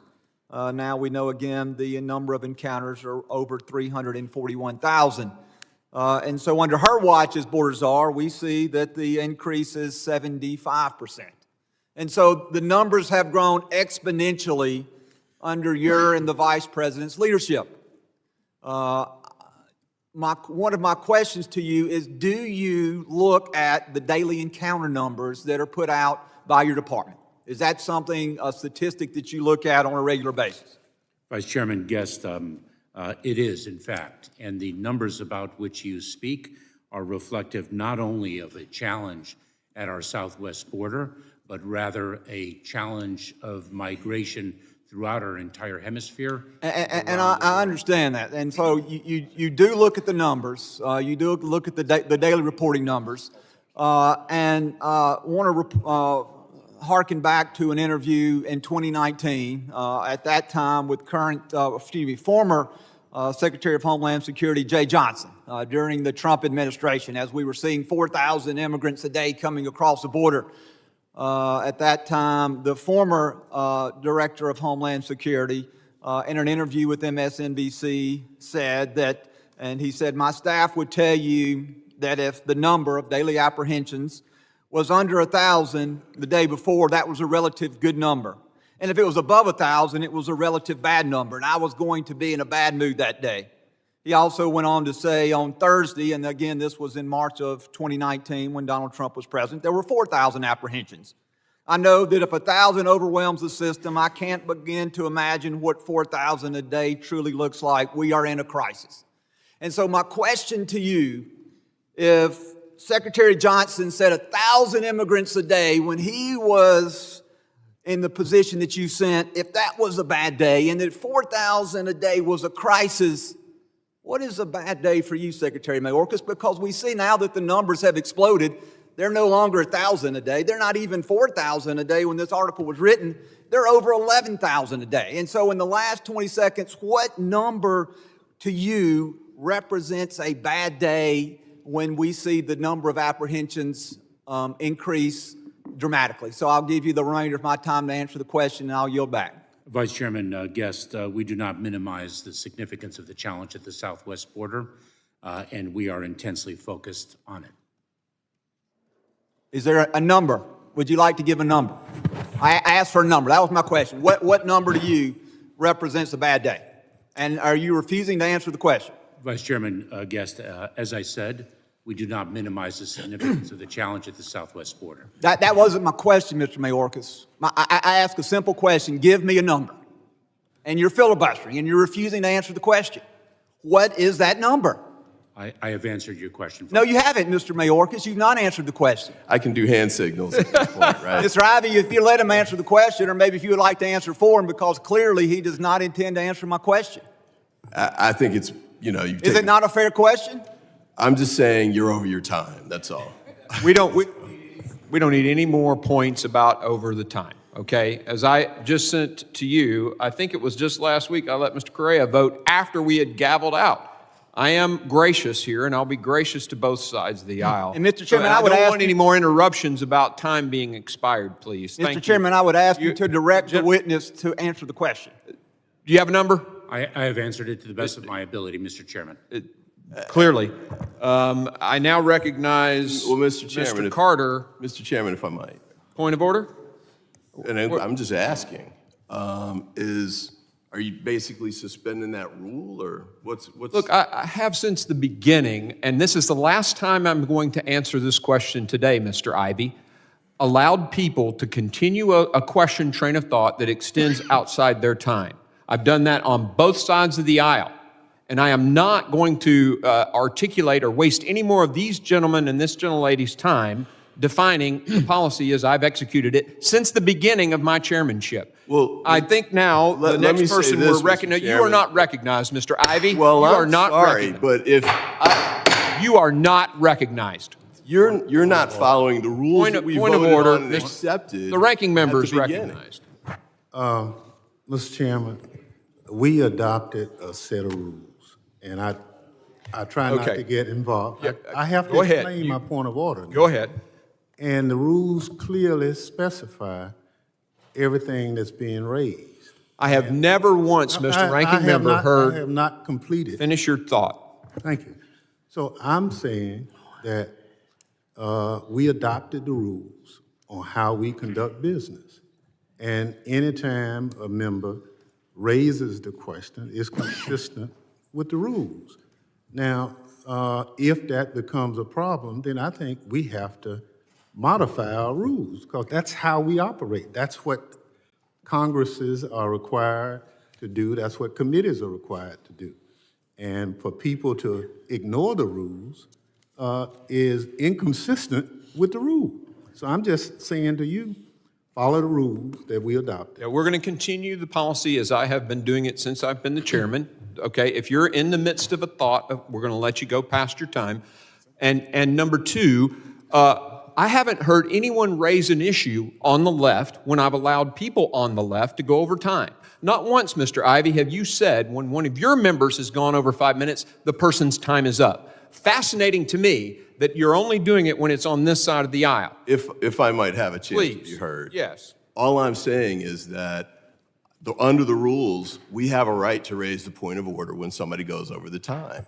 You've used your discretion to permit additional questioning if you want to, but to say I can never raise a point of order that's consistent with the rules doesn't make any sense. I mean, it's just a clear violation of the rules that were adopted. And by the way, the rules were adopted, I don't think they were adopted unanimously. There was a Republican decision to adopt these rules. So these are your rules. No doubt about it. But the point I'm making is it's intriguing to me that we're consuming this time over this issue while I've never once heard you raise the issue when I've allowed Ms. Jackson Lee to go 2 minutes over. I've never But objected. today it's an issue in the midst of a very important hearing. Anybody can raise a point of order on You're the time absolutely when they want correct. to. You're I'm absolutely not correct. blocking anyone from doing that, but I think I have the right, and I You do. request the right to preserve that, to raise the point of order when there's an obvious. It's an excellent point. Now, can we move on? Thank As you. long as you give me the authority to do Mr. Bishop, it, or no, Mr. Carter, the ranking member of the Subcommittee on Emergency Management, the gentleman from Louisiana is recognized. Thank you, Mr. Chairman. Thank you to the witnesses for joining us today. I'm heartbroken by the innocent lives that have been lost of civilians being targeted by hateful terrorist groups like Hamas. This is outrageous and inevitably leads to tragic consequences. Condemning these atrocities and protecting innocent lives at all costs is pivotal. Our discussion on worldwide threats is important for the American people so we can further address such issues void of partisan brinkmanship. We all must do better. Director Wray, our nation's HBCUs produce some of the brightest who enter our ever-growing workforce. Repeated threats to these institutions have caused widespread disruption on campuses by shutting down classes and campus activity. Mr. Wray, could you please briefly update us on the FBI's activity and things that you're actively doing to monitor and combat such events in the future? Well, thank you, Congressman. Certainly, the threats that we saw against HBCUs were appalling, and there's absolutely no excuse for putting campuses, students, faculty, staff in a position where they can't go about their lives at school in fear. And so we have actively been investigating the threats as they've come in. As you know, there was an arrest related to some of the threats, involved a juvenile who was responsible for a number of the threats. I think more importantly, we've doubled down on our engagement with HBCUs. I've personally engaged with a number of HBCU law enforcement heads. We have an increased partnership with campus law enforcement over the last 2 years. That's, including in this recent threat environment, we're very careful to include campus law enforcement in all of our law enforcement partner calls. We have campus liaison officers, in effect, appointed in each one of our field offices to focus specifically on engagement with academia. So that's a big part of it. It's not just the investigations and the analysis, but also the outreach. How has that been ramped up with the recent hate speak for Muslims and Jewish brothers and sisters and Palestinians? We see this overboiling because of what's happening in the Middle East, spreading and boiling into the college campus environment as well as just our general communities. We know that Hamas is the true threat. But because of these risks, we're seeing this bleed over into a level of hatred for innocent people who have nothing to do with Hamas. Well, certainly, we're in an environment where the number of tips and threats that are being reported to us have gone up significantly since October 7th. We were already, as I testified earlier, already in an elevated threat environment even before October 7th, and it's gone to a whole nother level since October 7th. The biggest chunk of the threats that have been reported into us by a good margin are threats to the Jewish community, synagogues, Jewish prominent officials, things like that. We also have a large number of tips and leads related specifically to Hamas and radicalization and recruitment. We do also have some threats to Muslim Americans that have also been called in. And so we are urgently running down every tip and lead we get and trying to mitigate them and engaging. I think the thing that distinguishes the post-October 7th environment even more than the pre-October 7th environment, one of the things that distinguishes it is how— Director, I don't want to cut you off. You've got an important job. We appreciate the hard work that you and men and women of your department do. Very quickly, Secretary Mayorkas, the Countering Weapons Mass Destruction CWMD office will sunset. You acknowledged this in your opening remarks. If Congress does not act, I understand that there are a few vehicles which you're working on to ensure that CWMD continues to operate. As you know, last night we passed a temporary measure in the CR that will extend the sunset through February of 2024. If this is not made permanent, if we're not able to move forward with a permanent measure, how does that impact your ability to protect American cities and to protect our country? Congressman, thank you very much. It is an incredible detriment to our ability to secure the American people. Just in the last 2 days, a local law enforcement officer equipped with some of the equipment that we provide to detect radiological nuclear material, in fact, was wearing a device that detected an abandoned material in a very unsafe location that could have caused a tremendous amount of harm to people in the surrounding community. This is a vital authority that we absolutely need. Thank you. My time has expired. The gentleman yields. As a point of order in informing the committee, votes have been called. We're going to do two more members, Mr. Bishop and then Mr. Swalwell. We'll recess and we'll reconvene 10 minutes after the final vote. I now recognize the chairman of the Oversight Subcommittee, Mr. Bishop from North Carolina, for 5 minutes of questioning. Thank you, Mr. Chairman. As I listened to your opening statements, I'm floored by the fact that I perceive a dramatic shift in the positions of each of you from the from the testimony that you gave and the way you answered questions just last November. Director Abizaid, I want to begin with you. Last time I asked you this, Director Abizaid, does the National Counterterrorism Center assess a significant threat from the historic level of uncontrolled crossing at the southern border? And your answer was, we don't, actually. The Judiciary Committee has released a document that says there are confirmed 1.7 million gotaways. Maybe one of you has a better number than that. Millions have been processed and released to the extent that the mayor of New York, Eric Adams, says that New York City is being destroyed. All of you are aware of those things. Director Abizaid, do you continue to maintain that there is no material risk of organized terrorism from this massive infiltration, both of people minimally encountered and almost 2 million people neither encountered or vetted whatsoever? I appreciate the question, and we absolutely recognize the kind of vulnerabilities that are associated with border security across all of our ports of entry, across southwest border and otherwise. But I would maintain, and I talk to my analysts about this on a regular basis, that as we look at the global terrorism environment, as we look at foreign terrorist organizations' intentions to try and seed operatives into the United States, We don't have indications that are credible or corroborated that those terrorist organizations are trying to do that at this time. You are aware, are you not, ma'am? You remember, I made this comment the last time. The 9/11 Commission report talked about the system blinking red. There were obvious risks. Director Wray sat next to you just a few minutes ago, and you've changed your tenor too, Director Wray, and you said that you observed that it took only 20 to take down the World Trade Center.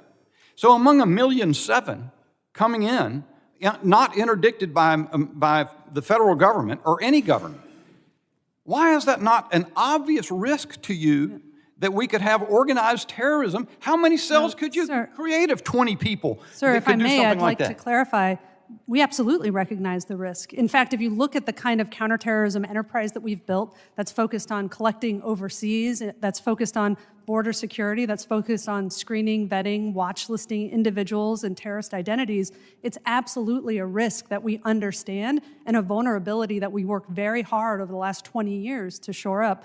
So my comments relate to the intelligence about foreign terrorist plans and intentions. You've deployed that. It is not a statement about what risk we think we have. We That's even more astonishing. I'll stop you and reclaim my time because you seem to be going on. That seems to me even more astonishing because you've sat in this administration almost since its beginning alongside Secretary Mayorkas while elective policies have been pursued to allow that to happen. Uncontrolled immigration processing millions of people through Border Patrol posts and CBP and Border Patrol to overwhelm those agencies so that this unbelievably and unprecedented, historically unprecedented number of gotaways could come through. You've all given it succor. You've all permitted it to happen and said nothing publicly about what you now acknowledge to be a material risk. And it seems to me we're going to see the manifestation of that risk. Secretary Mayorkas, in your testimony, both written and oral today, you said the world has changed since Hamas's attack in October. What's changed about Hamas? Hamas has been and continues to be a terrorist organization. Exactly. And so does Hezbollah. And so do all the others, including Al-Qaeda. Nothing's changed. And you have supervised elective policies that have allowed this level of flow into the United States. Isn't that true? That is not true. Oh, you haven't done it electively. You couldn't have changed anything to attenuate the flow. Is that your testimony? Congressman, our policies are directed at securing the border. Can you give me a quick answer? Are your policies, could you have changed anything to attenuate the flow? Congressman, we are seeking to address the flow every single day. Boy, that's amazing. And you've continued to say that sort of thing, and I agree with Mr. Higgins, it doesn't warrant much asking. Let me ask you, Mr. Wray, we've seen now this spectacle of hundreds of thousands of people waving Palestinian flags, attacking the gates of the White House, vandalizing places. You've expended, in fact, so has Mr. Mayorkas, expended tremendous resources to stop foreign malign influence. With millions of people coming into the country unvetted, is that at all a foreign malign influence operation now operating in the United States homeland? We view it as a threat. I don't think we view it as a foreign malign influence threat, but that's just terminology. Do you know whether it is or not? In other words, do you know whether those protests are in significant part the product of people who've been allowed into the country, the millions illegally? We have not seen intelligence that would indicate that. I do want to add, though, Congressman, when it comes to my testimony from last year, I specifically said, and I'm looking at the transcript last year, that we had a concern from a national security perspective, that we'd seen an increase in the number of KSDs attempting to cross over the past 5 years, and I specifically brought up the case that we brought against an individual who tried to smuggle in foreign nationals to assassinate. I'd be working hard to cover my posterior too. You did say more than these two did, but you didn't come forward and say that what she said was completely wrong, and you should have. The gentleman yields. I now recognize Mr. Swalwell, the ranking member of the Cyber Subcommittee, the gentleman from California, for his 5 minutes of questioning, and we will recess after his questioning. A longtime friend of mine who works in the intelligence community once told me, Eric, that the challenge with our job is that we're only known for our failures, that most Americans have no idea about the successes that we achieve on behalf of the American people every day. And whether it's fentanyl seizures at the border or a terrorist plot that's disrupted, most folks don't know about it and aren't able to thank you for it. And when they do see the work, they see it in a public hearing like today. So I just want to thank you.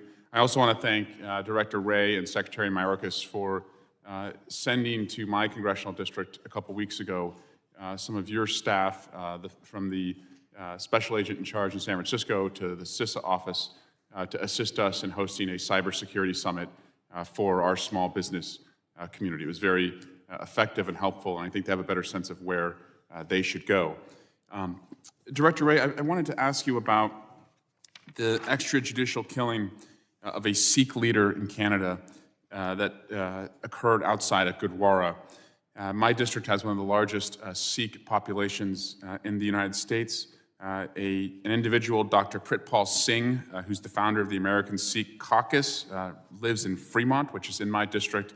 He has very publicly acknowledged that he was warned by the FBI about his own safety, and I just want to know what the FBI is doing right now to protect individuals in the Sikh community from any threats to them because of who they worship, what they believe. So without talking about any investigative work that we're doing, other than to note that part of what you're describing involves an increase in violence and threats against people for their views, for their beliefs. For example, the transnational repression that we talk about so much is certainly a variation of that. And we've seen that from the Chinese and the Iranians, for example.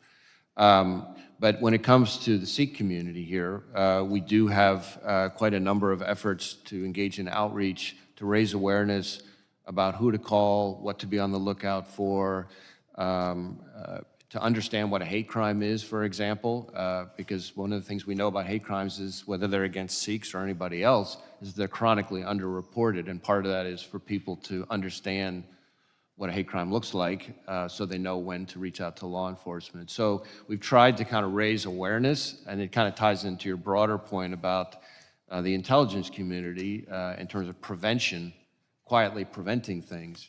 You know, our vision statement is ahead of the threat, and if we are successful in being ahead of the threat, of course the threat doesn't end up coming to fruition. It's a little bit like being the holder for a place kicker. You can distinguish yourself if the kick goes smoothly, but it's hard not to be noticed if the kick doesn't go well. At the end of the year, Section 702, Director, expires. And this is a part of the law that allows the intelligence community and law enforcement to investigate and stop threats, credible threats to the United States, to our homeland, to our people from abroad. Could you conceive a greater case of self-sabotage to create a vulnerability to the United States than letting Section 702 lapse at the end of the year? I think letting 702 lapse would be short-sighted at best and dangerous in the extreme at worst. To be clear, 702 is what allows us to get eyes on foreign threats overseas that pose national security threats to people here in the homeland. And as somebody who was in FBI headquarters on 9/11 and spent an awful lot of my time in the Bush administration and the years after that engaging with the victims and the families of the 9/11 attacks, we should never be in a position where we can't say we did everything constitutionally and legally in our power to see the threats when they're coming. And that's what 702 enables us to do. And especially in this heightened threat environment with, as I said in my opening statement, a rogues gallery of foreign terrorist organizations calling for attacks against us, the idea that we would deliberately blind ourselves to information that is lawfully in our possession just strikes me as crazy. And do you believe a foreign national terrorist suspect should be afforded the right to a warrant requirement? No, and I don't think there's any court that suggests otherwise. There's a lot of people throwing around the words unconstitutional in this debate, and yet I don't think there's any court that has found that the way in which 702 is used is in any way a violation of the Fourth Amendment or the Constitution. Because these are foreign nationals overseas. Yes, correct. Thank you. Yield back. Gentleman yields. We will recess until 10 minutes after the last vote, and we will text out that exact time once we have it. Thank you.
As long as people have gone over, they've gotten plenty of time. The committee will come to order. I now recognize, we'll start back in order. I think Mr. Swalwell completed our first session this morning. We'll now hear from the chairman of the Subcommittee on Transportation, Mr. Jimenez from Florida, for 5 minutes. Thank you, Mr. Chairman. My first question is to Secretary Mayorkas. Secretary Mayorkas, when President Biden first came into office, one of the first things he did is he changed all the Trump-era policies related to the southern border. Did you agree with those changes? Congressman, That's a yes or no answer, sir, please. I don't have much time. Did you Congressman- agree with them or not? Congressman, he changed some of the policies, and I do agree with those changes. Okay, and subsequent to that, have you had a number of conversations with the president when you're making substantive changes or implementing new policies at the border? Have you relayed that to the president, and the president, has he said that he's in agreement with your recommendations, or has he made recommendations to you and said, or actually given you order and said, no, I want to do this? Do you agree with everything, that all the policies that have been implemented since you've been the Secretary of Homeland Security? Congressman, I'm not going to get into the specifics of my conversations with the president, but please That's fair enough. I'm going to reclaim my time. Thank you very much. So apparently, I don't know if you talked to the president or not. Fair enough. So either you do things on your own or you do things in consultation with the president. You're still part of his administration. There's a lot been said about the funding of DHS. And so in fiscal year 2020, there were 458,000 encounters at the border. In fiscal year 2021, there was 1,734,686 encounters at the border. That's a 400% increase. There was no really significant change in the funding. So this whole narrative that somehow funding is the issue, funding's not the issue. The issue is policy.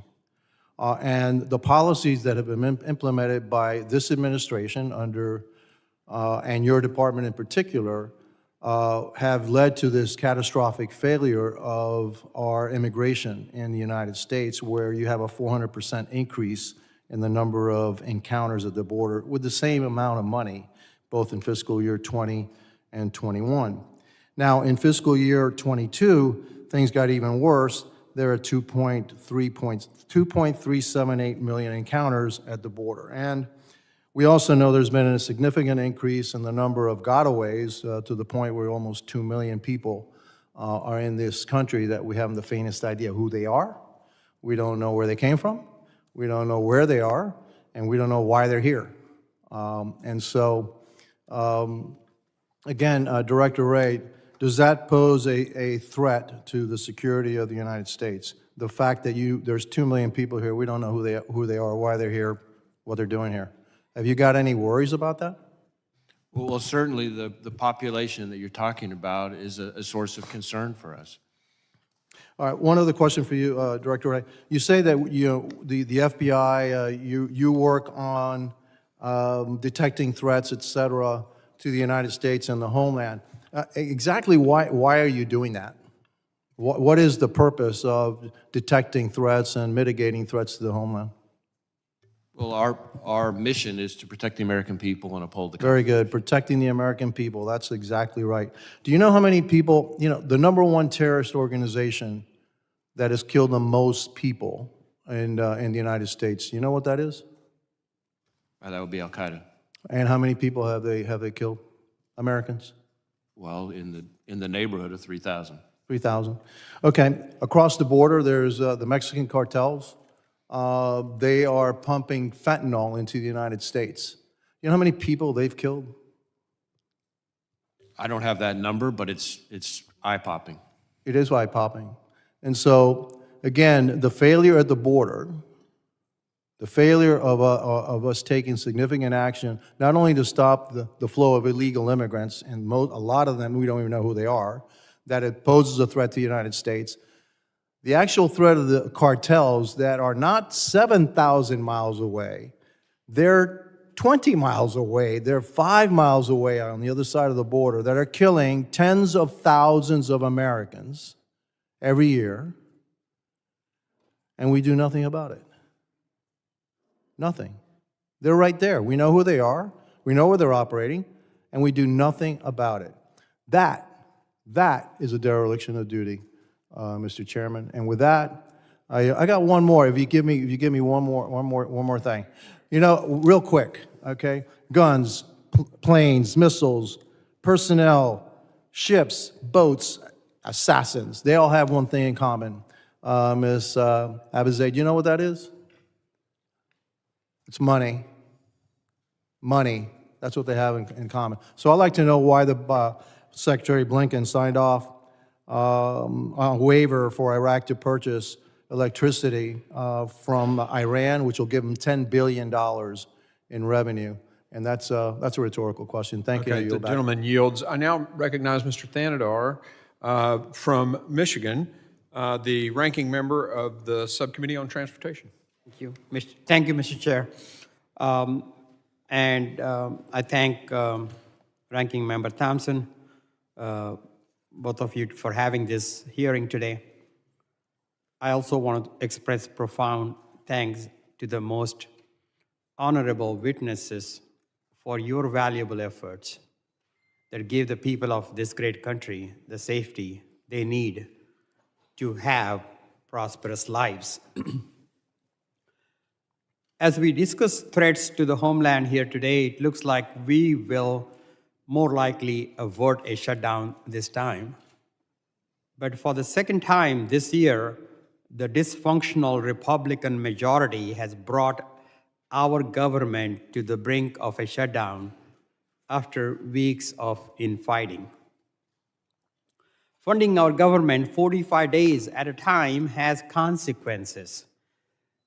At the Transportation Security Administration, thanks to funding Democrats provided in the last year's omnibus spending bill, workers are finally receiving the pay they have long deserved. However, pay increases were only funded for the final quarter of fiscal year 2023. So continuing at fiscal 23 levels instead of passing a full year spending bill will have increasingly dire consequences for the agency. Secretary Mayorkas, thank you for working with Congress to provide pay raises for TSA workers. What benefits is TSA seeing so far from pay raises, and what consequences would you expect to see if Congress does not provide funding to increase TSA's budget for fiscal 24? Thank you very much, Congressman, for your concern for the men and women of TSA. I want to thank Ranking Member Thompson for championing fair pay for that workforce for many, many years, and I'm grateful to Congress for achieving fair pay finally. It has made a significant difference in the recruitment and retention of personnel who are vital to the security of the traveling public. If we lose that funding, we will return to recruiting and retention challenges precisely when travel is booming once again in a post-COVID-19 world. Thank you, Secretary. And I, as a former business owner, I understand the importance of making sure the employees get paid fairly and they have the benefits that they need, because we are competing for these employees with the private sector, and they can always walk. And we have seen a high level of turnover in the past, and that would continue, and that will endanger our safety. But more broadly, for all witnesses, how does continually funding the government by short-term continuing resolution affect your agency's ability to execute your missions? I mean, I ran businesses and I never planned for 45-day budget. Usually it's a year, 2-year long, some also have a 5-year plan. That's how most businesses operate. How does this short-term funding affects and how you run your agencies, and how does that affect our national security?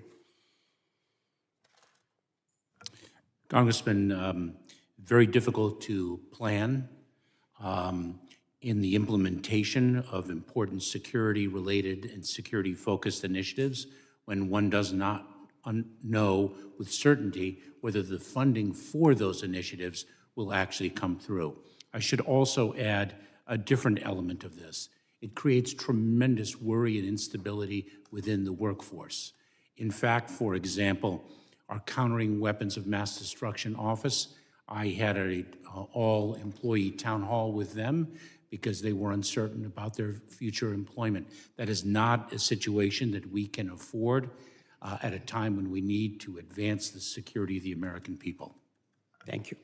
I would add to Secretary Mayorkas' comments that the funding approach that you're describing is incredibly disruptive to our operations. As you say, planning is an essential part of any well-functioning organization, and it's very, very hard to do that. And I would second the concerns about our workforce. As you know, more and more you have federal employees who are two federal employee couples, for example, and in a lot of places they're living paycheck to paycheck. So even with the law that was passed that ensures they will eventually get paid, which is a welcome development, Yes. in the short run, that's incredibly stressful for people who are battling to put food on the table and keep a roof over their families' heads. Thank you. And I would only add, I completely associate myself with my colleagues' comments. I would only add that, you know, what we've described is a pretty unpredictable global environment right now. And in the national security world, we need sort of a steady baseline from which we can operate and respond to crises. And so the added stress on the workforce of just being able to understand when and where their paycheck is coming from, I think is one that we don't want to really put on their shoulders. Thank you so much. I'm over my time, so I yield back, Chair. The gentleman yields. I now recognize Mr. Pfluger, the gentleman from Texas and the chairman of the Subcommittee on Counterterrorism, for 5 minutes. Director Abizaid, thank you for your service. I'm not going to have questions for you today. Mr. Chairman, we started this hearing by listening to Secretary Mayorkas talk about climate change as a threat to our country and obscure policies that need reauthorization, but not yet one mention of the southwest border and the 169 plus known or suspected terrorists that have entered this country. So I think it just shows you where the mindset is, and the American people know that. Director Wray, you said in front of the Senate committee last week, and you said again today, the reality is that terrorism threat has been elevated throughout 2023, but the ongoing war in the Middle East has raised the threat of an attack against Americans in the United States to a whole other level. Do you stand by that statement? Absolutely. If somebody is listed as a special interest alien or a KST, by the way, this is Trump-era KSTs, and this is Mayorkas Biden-era KSTs. If somebody's listed as a KST, is that a concerning person, somebody who could do harm to the United States? Well, to be on the watch list as a KST means that they've met the standard to be of concern. So they're concerning to the FBI. You're looking for these people. Yes. Are there people that are listed in these numbers? I think the number was 169. They may have amended that from CBP DHS, but are there people that you are still searching for that we don't know where they are in the United States? Of the known apprehensions, KSTs, known or suspected terror people, match list to the terror watch list. Well, are you still searching for people in the United States that we know match the terror watch list? I'm not sure I can answer that here because it's a constantly moving target. Yes. Are there people that match the terror watch list that were apprehended by CBP that the FBI and other agencies are searching for in the United States? There are certainly individuals who are the subject of terrorism investigations that we are searching for. Are there Whether or not they're people, to me, I guess the distinction I'm drawing is, well, there's obviously a lot of focus on the watch list itself. One of the things that, and I've tried to be clear in my testimony here this morning, one of the areas that we are of concern is individuals who, once here, information later comes in. Are there people that you don't? Those Are there people we you don't know where they are that the FBI is searching for today? Yes. Yes or no? Yes. Secretary Mayorkas. Is there a policy at DHS that requires CBP or any other agency involved with the vetting of individuals who match the terror watch list that requires these individuals to be detained? Does DHS have a policy of detainment for anybody who matches the terror watch list? Congressman, on September 30th of 2021, I promulgated a policy that articulated quite clearly and quite expressly that individuals who pose a threat to the public safety of Is the there a American policy people, at DHS and CBP that requires detainment of people who match the terror watch list? It's very simple. that individuals who pose a threat to public safety or national security are a priority for enforcement, and if in fact Is they pose every such a- person that you have listed on the terror watch list detained right now? and if in fact they pose such a threat, they are to be detained. Okay, so why did you release people in the United States that match the terror watch list? Congressman, we do not release individuals. So you have whose- detained every single person who matched the terror watch list that you apprehended at the southern border? If you would- 100%. If you would allow me to answer the question, Please answer it quickly. I don't need a filibuster. if we believe that the detention of an individual is necessary to safeguard the safety of the American people, we continue to detain them. Secretary, I'm going to reclaim my time. If you and any other agency labels somebody as a match to the terror watch list, do you immediately detain them? Congressman, if you are referring to the terrorist screening data set, the TSDS, we make a determination in the execution of our law enforcement responsibilities to detain an individual if that detention is I believe that based If on that your detention- testimony, based on Director Ray's, that there are people that you're still searching for that you should have detained. And I want to find out more information on it. Furthermore, in 2023, your agency, Secretary Mayorkas, reported that there were over 24,000 Chinese nationals who have entered the United States illegally. That's a 1,000% increase from 2022. Are there people that you are searching for, Director Wray, Secretary Mayorkas, that have entered this country? And is there intelligence to suggest that the CCP is trying to use or directing the flow of CCP or Chinese nationals into the United States? Well, certainly there are individuals who are affiliated with the Chinese government who are the subject of investigations that we have here, and some of those are people that we're searching for. Now, how they came in, whether they came in illegally or not, is a different question. I'm not sure I can speak to that here in the aggregate. But what I can tell you is that I've been very consistent in saying that there is no country that presents a broader, more comprehensive threat to our economic security, our national security, our innovation than the Chinese government. And they use non-traditional collectors, not just traditional intelligence operatives, to cause that threat. Secretary Mayorkas, based on Director Wray's testimony, that he believes that this threat is at a whole other level and you are not detaining people immediately, I am very concerned about the security of this nation and the fact that you have been derelict in your duty in securing our Gentleman's nation. And time I has yield back. expired. I now recognize Mr. Carter. Or you went already, okay. I now recognize Mr. Magaziner, the ranking member for Counterterrorism, the gentleman from Rhode Island, for his 5 minutes of questioning. Thank you, Chairman, and thank you to our witnesses for your leadership and to the men and women who work under you, who keep our nation safe every day. You have our gratitude. And to Ranking Member Thompson and Chairman Green as well for calling this hearing. The Director of National Intelligence has assessed that racially and ethnically motivated violent extremists present the greatest terror threats to our country. And I believe in your opening statements, our witnesses verified that assessment today. Racially and ethnically motivated violent extremists present the greatest terror threats to our country. Yet, as I've been listening, not one member from the other side of the aisle has focused any of their remarks or questions on what the DNI and our witnesses have identified as the greatest terror threat to our country. So I'm going to spend my time today talking about this and asking you about it.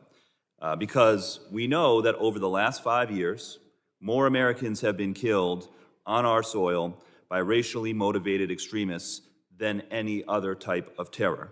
We saw it in El Paso, Texas, where a racially motivated extremist killed 23 people in an attack explicitly targeting Latino and immigrant communities. In Buffalo, New York, where a racially motivated extremist targeted the black community, killing 10 people. Allen, Texas, where an extremist espousing anti-Semitic and neo-Nazi ideology shot up a mall, killing 8 people. Over the past decade, 145 Americans killed on U.S. soil in domestic extremist attacks, primarily racially and ethnically motivated. The FBI currently has 2,700 open domestic terrorism cases, and anti-government extremism poses a growing threat as well. We just learned the horrifying news that an associate of a January 6th defendant pleaded guilty to conspiring and plotting to murder 37 FBI employees in Chattanooga for the admitted purpose to retaliate against government conduct. And of course, in the wake of the October 7th Hamas terrorist attack in Israel, we are seeing a significant rise in anti-Semitic and Islamophobic violence across the country. The Anti-Defamation League reports that anti-Semitic incidents of harassment, vandalism, and assault have increased by 388% over the same period last year. Just this week, a Michigan man pleaded guilty to threatening to commit a mass shooting against the Jewish community. The Council on American Islamic Relations has similarly reported a 216% increase. And of course, we are all familiar with the tragic death of a 6-year-old Palestinian American who was horrifically killed in a hate crime a few weeks ago. So, given that this has been identified as the greatest terror threat facing our country, I'd like to give each of you an opportunity, starting with Director Wray, to talk about specifically racially and ethnically motivated extremism. What is the nature of this threat, and what does the FBI need from Congress in order to meet it? So first, a point of clarification. And when we talk about the greatest threat to the homeland is lone actors or small groups, typically radicalized online, using easily accessible weapons to attack soft targets. And that group of lone actors includes both, as you rightly say, domestic violent extremists, as well as, though, that's the clarification, homegrown violent extremists who are individuals here who are inspired by foreign terrorist organizations. So that's what we call it at the highest threat level.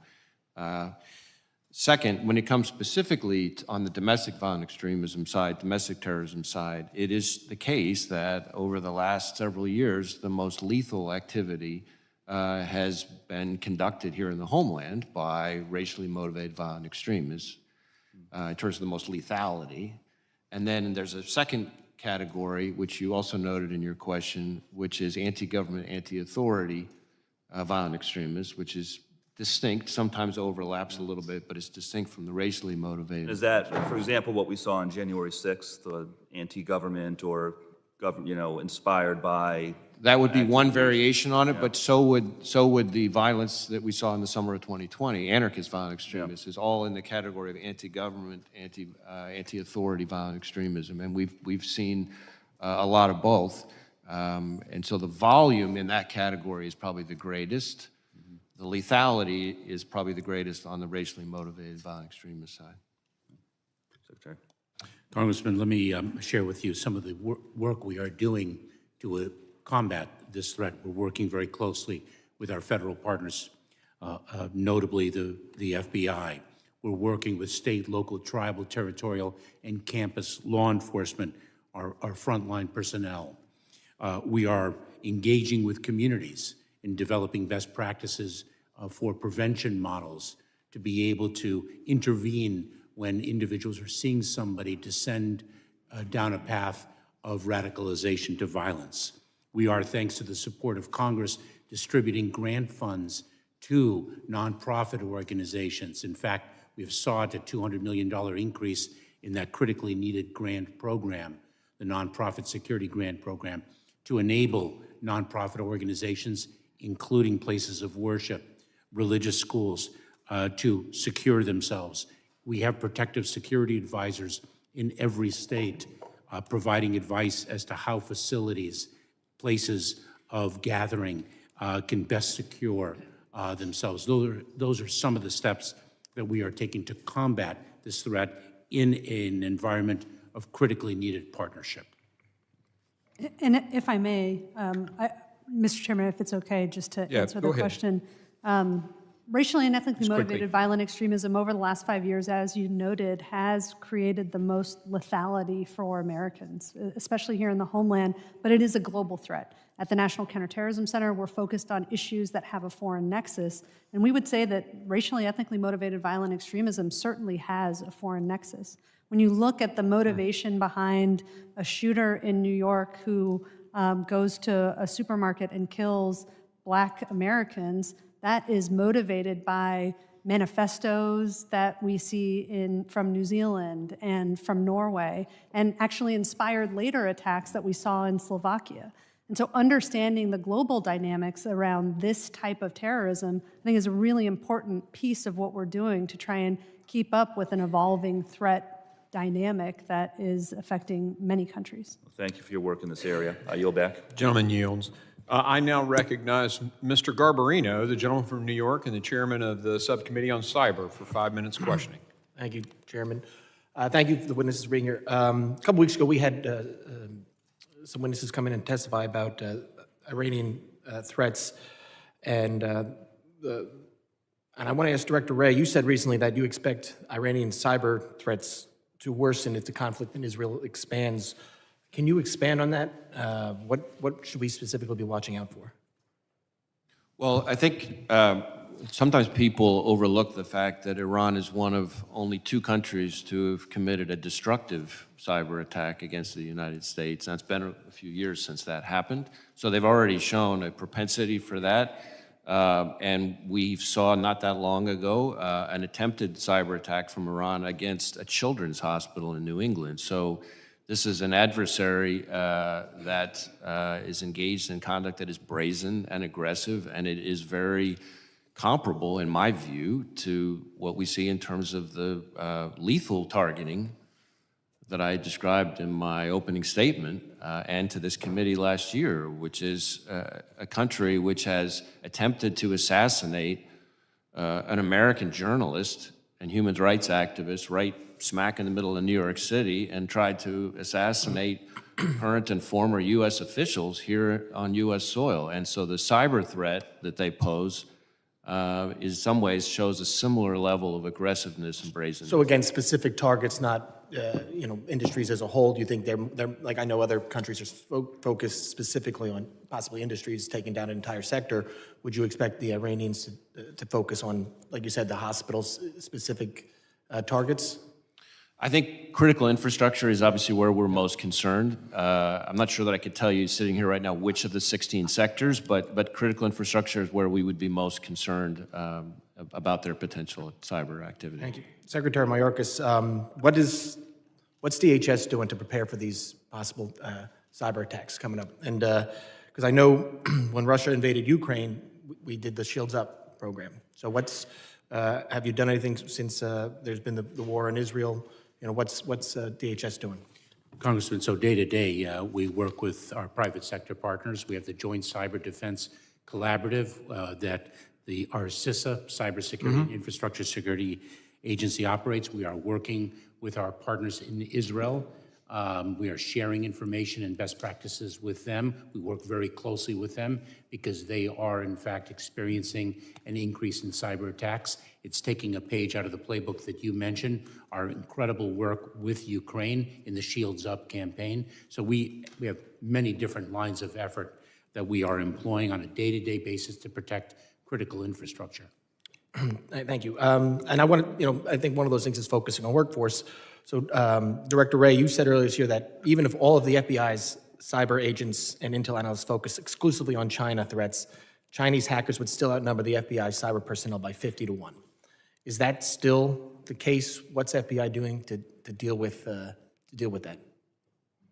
Well, that is still my assessment of the numerical disadvantage that we are at. China has a bigger hacking program than that of every other major nation combined, and has stolen more of Americans' personal and corporate data than that of every nation, big or small, combined. So it is a scale that is significant. In terms of what we're doing, in addition to trying to focus on recruiting cyber talent, both among agents but also computer scientists, data analysts, data scientists, We are also focusing very heavily, and some of this is in the budget request that's up before Congress, focus on advanced training for our existing workforce. Because one of the things that I hear consistently from our agents who work this area is that while people who know the ones and zeros is incredibly important, if you've got a really good agent who's got the good agent skills, you can, if you get the right training, you can teach them a lot of the cyber stuff that they need. And so we're trying to raise the median cyber proficiency in the workforce, not just recruit our way out of the problem.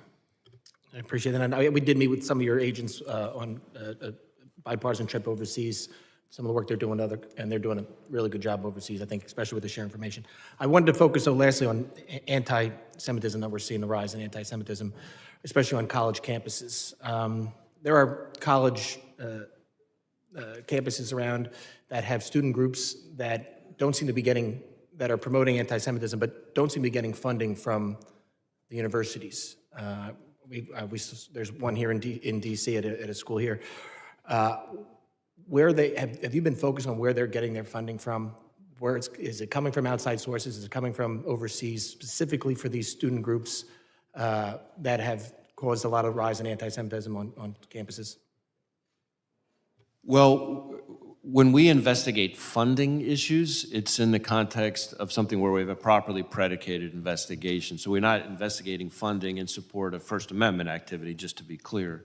But certainly we are looking at funding, and have for quite some time, looking at funding of Hamas, going in the other direction, and funding, including looking at Hamas's use of cryptocurrency and things like that.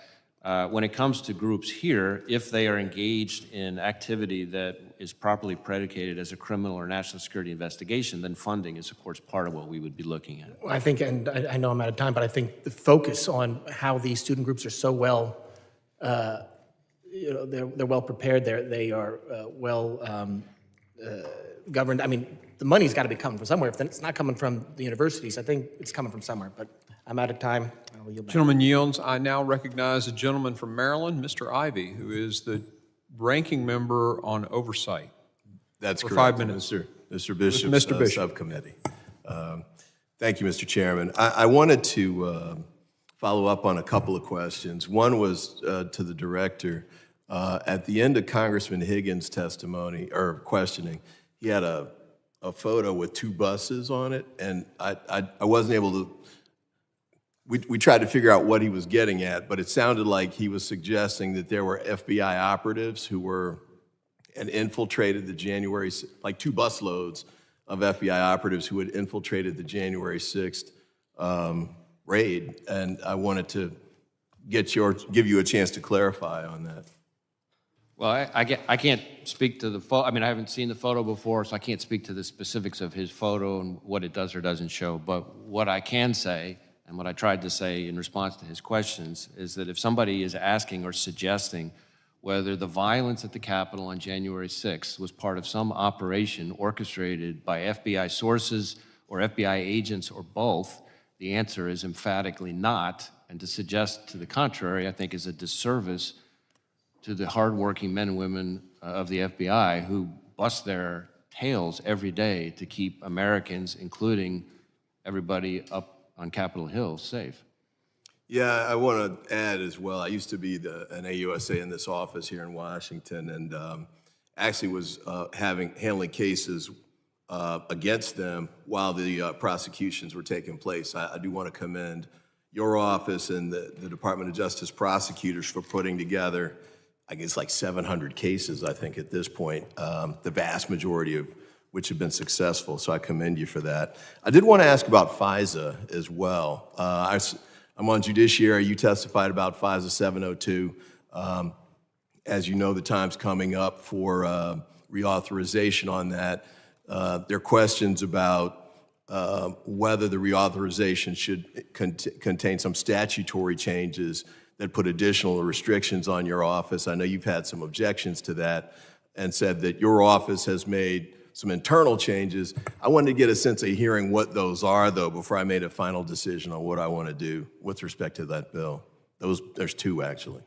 Well, I will say 2 things. First, on the impact of the changes, and then what the changes were themselves.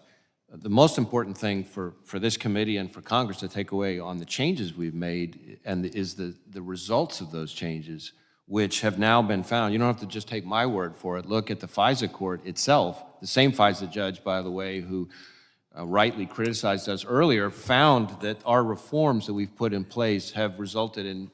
Yes, but if you could tell us what they are, I'd appreciate it. So the changes include all sorts of changes to training, oversight, internal oversight, pre-approvals, new accountability. Let me stop you on that one. policies. Pre-approvals. What are the pre-approval requirements that have been put in place now? Well, there are a whole slew of them. Some have to do with when you have what's called a batch query, when there's a large number of query terms. That's one as an example. Certain kinds of sensitive query terms have to get run all the way up to the level of deputy director. I'd be happy to arrange a more detailed briefing because it is quite detailed. That'd be Among great. the other And changes we've put in place is I created an entire new Office of Internal Audit at the FBI that did not exist before. Well, let's do this. If you could supplement your testimony with the written, you may have done it someplace else, but if you could send me whatever it is that lays out the details of the changes you've made, I'd appreciate it. And Ms. Abizaid, I hope, okay, I got close. You mentioned 702 in your testimony, but you didn't have anything in your written testimony about it. I was wondering if you could answer the same kind of question. What sorts of changes, or you might think the current law is fine, but if you think the reforms that have been made are sufficient, or what's your position on that? So I know the Department of Justice is engaged in a robust conversation about what kinds of reforms should be considered. I would only reinforce what I said in my oral testimony, which is that 702 is a vital authority for the CT community, and agility is key to that authority. So anything we do that reauthorizes it and preserves that agility will be incredibly important. Okay, well, fair enough. If you've got additional proposed reforms you'd like to suggest, please send those in writing too. I've run out of time with respect to a couple of things here, but I did want to end with this. Mr. McCall, and I'm sorry he's not here, but he had a chance to respond to Mr. Goldman, but the aiding and abetting allegation that was directed at you, Secretary Mayorkas, I thought was just inappropriate and incorrect. I just wanted to register that on the record. I know there have been some disagreements about the way you've run the office and that sort of thing, but I just don't see how that's productive. So with that, I yield back. The gentleman yields. I now recognize the gentleman from Texas, Mr. Gonzalez, for his 5 minutes question. Thank you, Chairman, and thank you, witnesses, for being here. I represent the largest border district in Congress. This border crisis is very real to us, not only for all Americans, but we're at the forefront of it. I want to start with Secretary Mayorkas. In April, you told 60 Minutes the migrant surge across our border are resulting from disinformation by cartels. I would go a step further and say that these cartels are terrorizing America, and it is long time that we label these cartels as terrorist organizations. I have a few questions for you, if you could be either yes or no or brief in your response. My first question is this, and I'm looking for solutions. Would raising the credible fear standards improve our border? Congressman, the asylum system and the immigration system as a whole is in desperate need of reform, and I look forward to working with Congress on achieving that reform. Do you think it's long overdue? Do you think that would help? I think, Congressman, it is very difficult to take one element of an expansive system and say that is... Well, let's talk about a couple of other elements. I think it would work. Everyone I talk to is saying raise the credible fear standards is a good start. I hope you would consider also being vocal on that. The second part, would increasing repatriation flights improve our border? Congressman, we work with our international partners every day to increase the number of repatriation flights.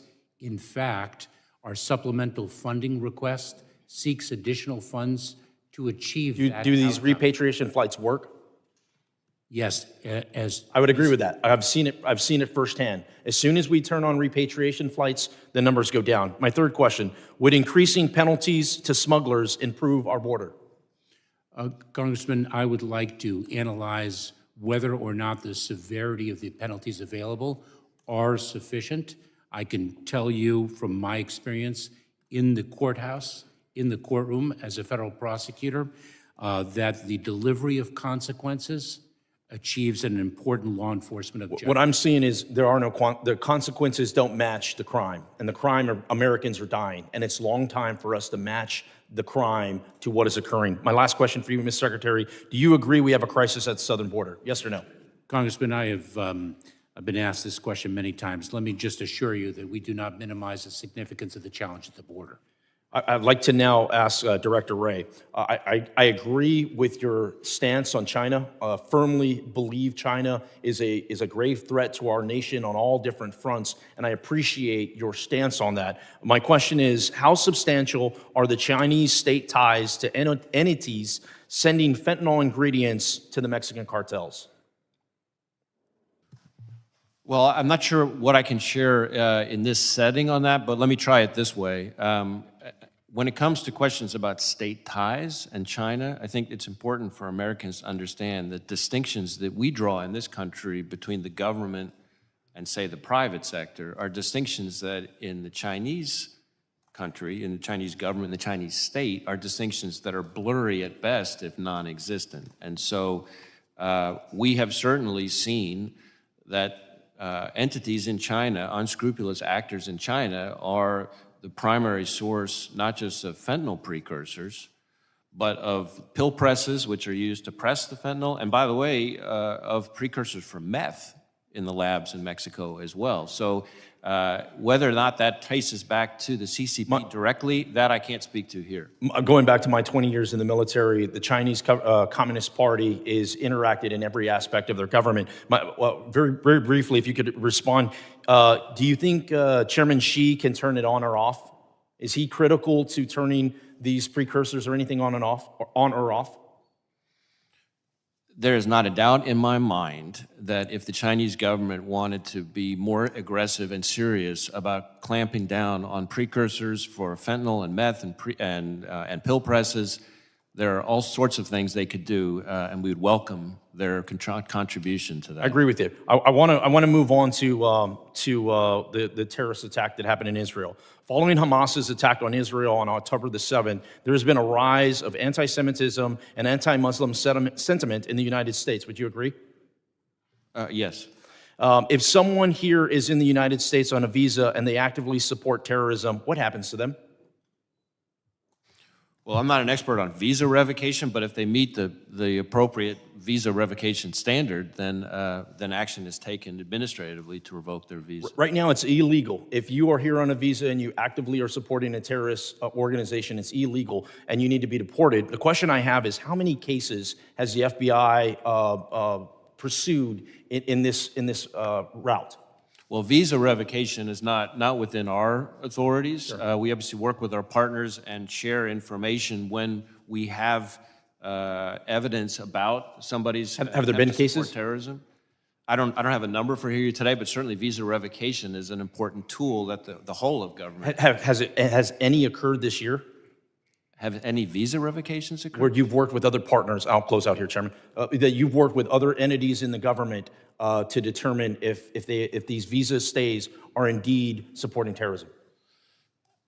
I mean, I know that we've had all sorts of cases that have resulted in visa revocation, whether or not they fit the exact criteria. But there are active cases that you've been working on. We view visa revocation as an important tool in the toolbox. The only thing I'm clarifying is that it's not our tool, but Sure. It's a tool we contribute to by sharing. You do contribute it. Okay, thank you, Chairman. Gentleman's time has expired. I now recognize Mr. Garcia from California for his 5 minutes questioning. Thank you very much, Mr. Chairman. Thank you to all of our witnesses here today and for your service. I want to start, Mr. Secretary. I know that this last Tuesday night, one of our colleagues also sits on this committee, really decided to waste our time with a very political stunt, which made some deeply unfair and untrue allegations against you, sir. And while I'm glad that 8 Republicans joined us in defeating that resolution, I'd like to take a moment to correct the record for the public and the American people. So, Mr. Secretary, yes or no, is our country currently being invaded? Congressman, that is a term that I find to be offensive. And I do as well, thank you. And is invasion, excuse me, this is my time, Ms. Green. Is invasion a responsible way to characterize people who come to the U.S. to seek asylum? Congressman, I've been asked very often in many hearings now. I heard one congressman actually cite that I've participated in 27 hearings. I didn't realize the number was that large. I am not focused on language. I'm focused on the challenges that we face and making sure that we meet those challenges on behalf of the American people. Thank you, sir. And is your agency working every day to stop fentanyl from coming into our country? It most certainly is. Thank you. And is it true that the overwhelming majority of fentanyl is in fact carried through ports of entry by American citizens into this country? It is, Congressman. Is it fair to say that an orderly border actually requires comprehensive immigration reform, which would require congressional action rather than just executive actions?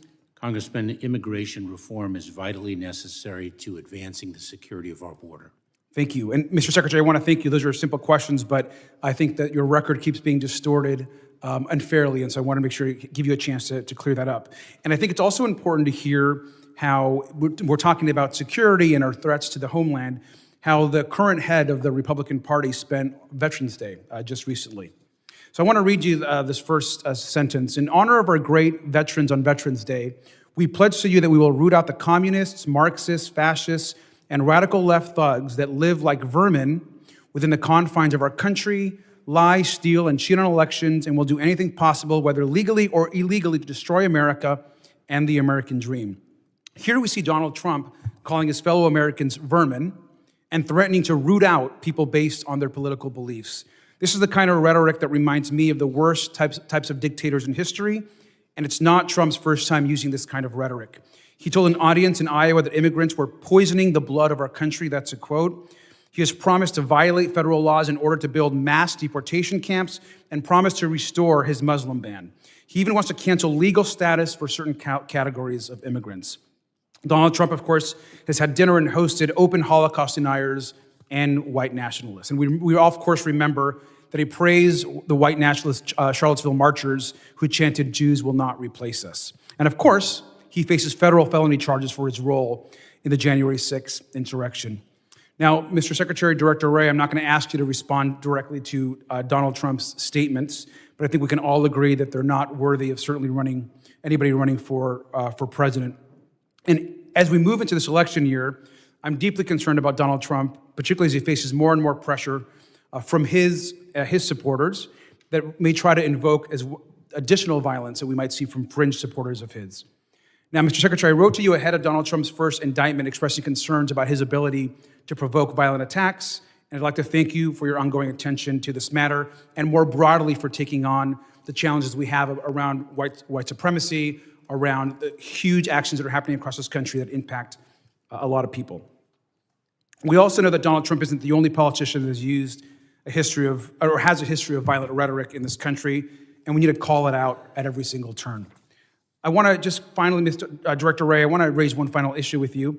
The Anti-Defamation League found that in 2022, mass shootings in the U.S. accounted for most extremism-related fatalities last year, with about 80% of those murders committed by white supremacists. We saw that in the Dallas area mall case, in the Dollar General store in Jacksonville. There's been additional shootings after shootings. What would you need from Congress to help you better tackle this threat as it relates to mass shootings? Well, our budget request that went up in the fiscal 24 budget request includes a number of resources for counterterrorism, including that would speak to this threat. That's important because, as you've heard in my testimony here today, the foreign terrorist threat is not only not abating, but it's intensifying. And so we certainly can't be put in a position where we're having to, rob Peter to pay Paul, if you will, to protect the American people from all forms of terrorist attack.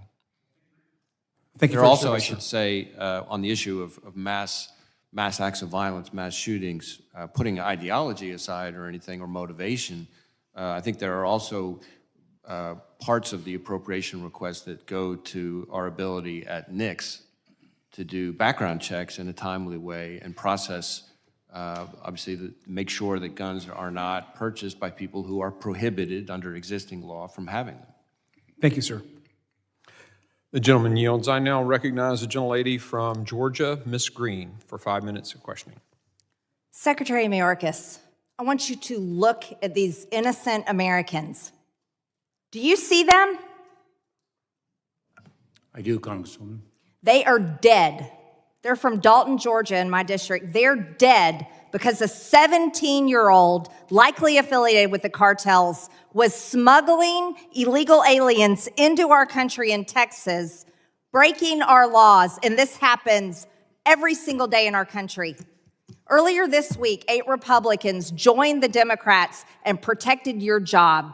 But I want you to know, you have a short time coming.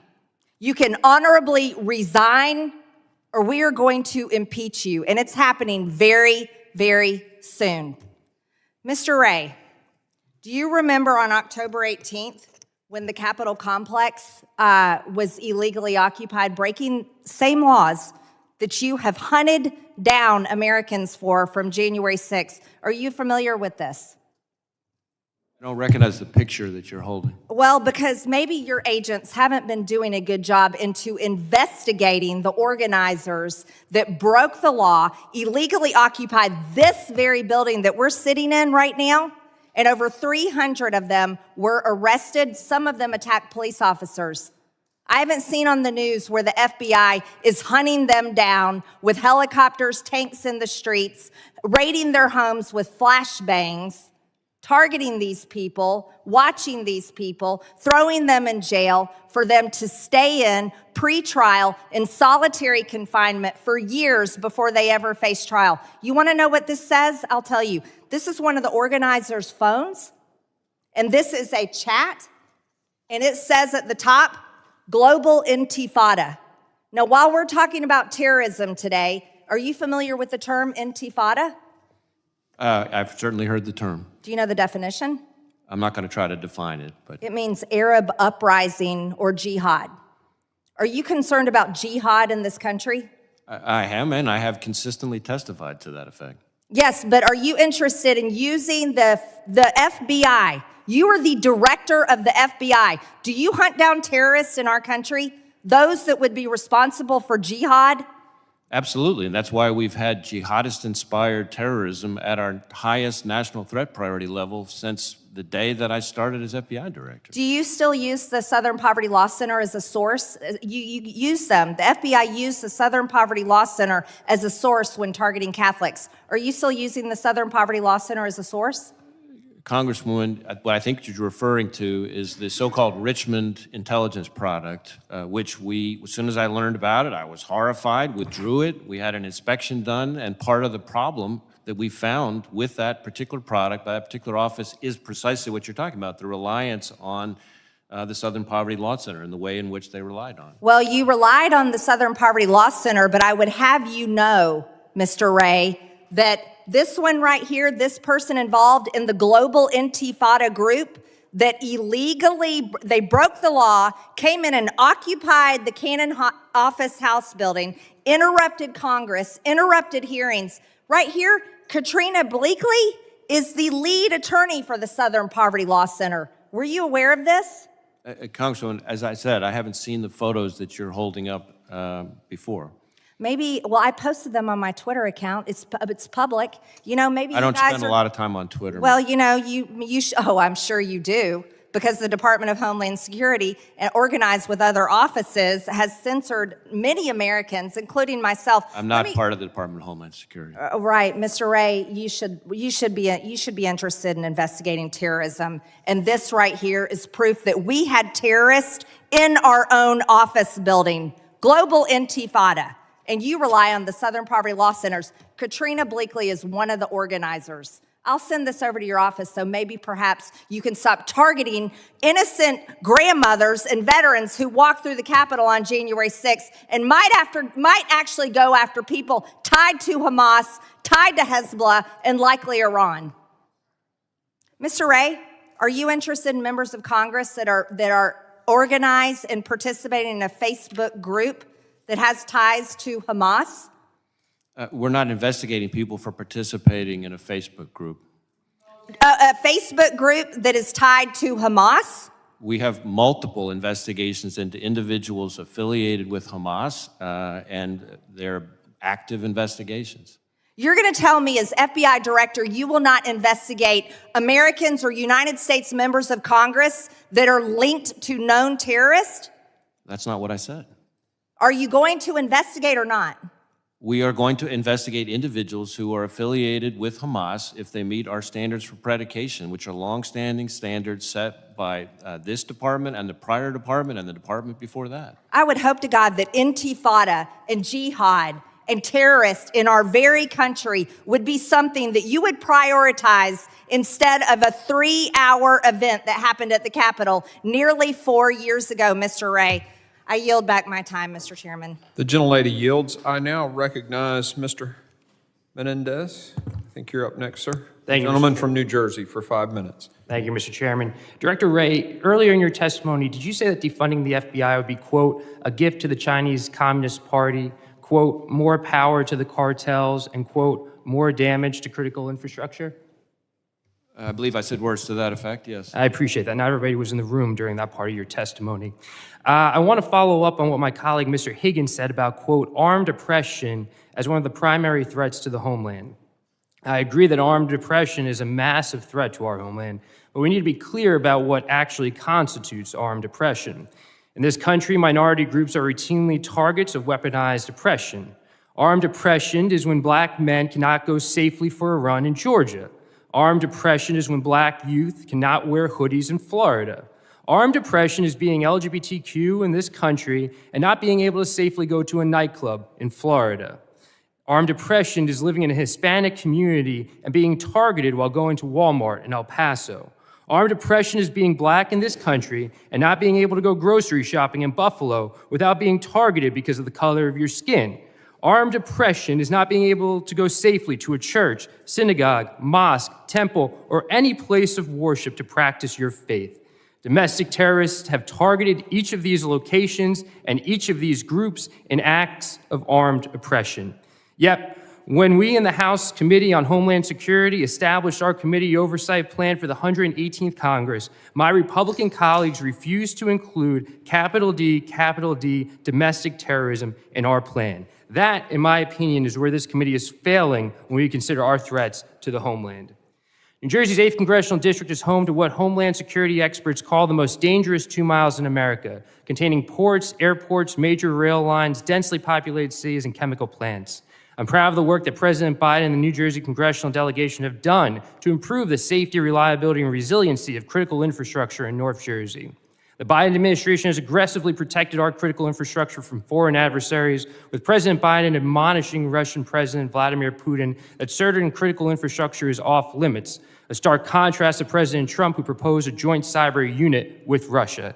Secretary Mayorkas, when considering the threat landscape, how does the department take into account the risk posed by having multiple critical infrastructure sectors in close geographic proximity?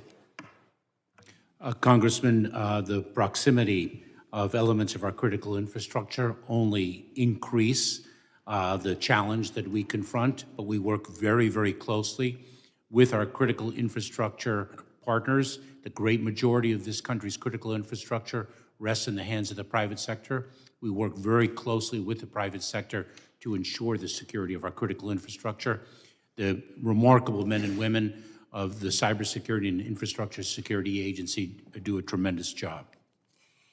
And on the issue of cybersecurity, I want to address the current threat landscape. When we talk about cybersecurity, we're talking about threats that don't just come up from nation states like Iran, but often from a network of proxies and affiliated groups. Secretary Mayorkas, how is the current conflict in Israel giving us additional insight about Iranian-backed cyber threat actors? I'm sorry, can you repeat the? Of course. How is the current conflict in Israel giving us additional insight about Iranian-backed cyber threat actors? I think what we are seeing, Congressman, and I'll defer to my colleagues as well, as the use of cyber as a tool in the repertoire of our adversaries. And we're seeing that play out in the Middle East conflict, just as we have seen it in the context of the unprovoked Russian aggression against Ukraine.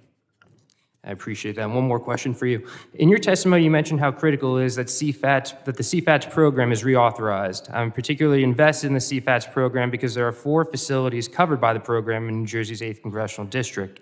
How does the CFATS program help keep our critical infrastructure safe? Congressman, the CFATS program, the Chemical Facilities Anti-Terrorism Standards, allow us to inspect facilities to ensure adherence with the security and safety precautions that are necessary to protect the surrounding communities. That is one aspect of CFATS. We must achieve the reauthorization of that program. I agree. I just want to quickly address some of the ways that my colleagues have attacked Secretary Mayorkas here and in other hearings. Mr. Secretary, you and I have had our disagreements on policies, including recently on an ICE detention center in Elizabeth in my district, and I'm looking forward to your department's response to my letter on that. But I have two quick questions for you. During your long career in public service, including 30 years as a law enforcement official and senior positions in the Department of Homeland Security under the Obama administration, did you take your responsibility to the American public seriously? I have, and I continue to do so, When Congressman. President Biden asked you to serve as Secretary of the Department of Homeland Security, did you accept to help keep the American people safe? I did, Congressman. Is that what you focus on every single day when you wake up to take this office? It indeed is. Thank you so much for your service, sir. I yield back. The gentleman yields. I now recognize Mr. D'Esposito, the gentleman from the great state of New York. Well, thank you, Mr. Chairman. Secretary Mayorkas, the crisis at the southwest border not only impacts border states such as Texas and Arizona, but now every state is truly a border state. State and local leaders from sanctuary cities such as New York and Chicago are starting to feel the strain effects of the border crisis. Over the last months, we've seen dozens of arrests at the Roosevelt Hotel, which is housing migrants, including crimes against children, assaults, traumatic beatings using no parking signs, and assaults against my fellow members of the NYPD. There was a migrant that came into New York City that in his first 45 days in New York was arrested 6 times on 14 different charges. But there was no charges because the great district attorney, one that my colleague from New York, Mr. Goldman, has supported, the district attorney, Alvin Bragg, declined prosecution. Governor Hochul has said there's no room left at the inn. There is, and I've spoken as recently as 25 minutes ago to commissioners of police on Long Island who said there is zero communication from Homeland Security about the individuals that are coming in to our communities. Less than 2 years into his tenure, Mayor Adams has faced challenges finding housing and feeding millions of migrants that have come from the border. Mayor Adams at one point during a public speech said, and I quote, "The influx of migrants along the southwest border will destroy New York City," end quote. Illinois Governor, another Democrat, recently sent a letter to President Biden calling the influx, quote, untenable. New York City is facing a potential 15% cut across the board to city agencies over the next 9 months. Why? To deal with migrants because of your failed policies. So my question, and these are yes or no time to answer differently. Do you agree with Mayor Adams when he said that the influx of migrants along the southwest border will destroy New York City, yes or no? Congressman, yes or no, sir? Congressman, I'm going to answer your question that we do not underestimate the challenge of the southern border. Mr. Secretary, with all due respect, it's a yes or no question. I've answered that question, and let me also add. Okay, do you agree with the Illinois governor who sent a letter to President Biden calling the influx unattainable? Yes or no?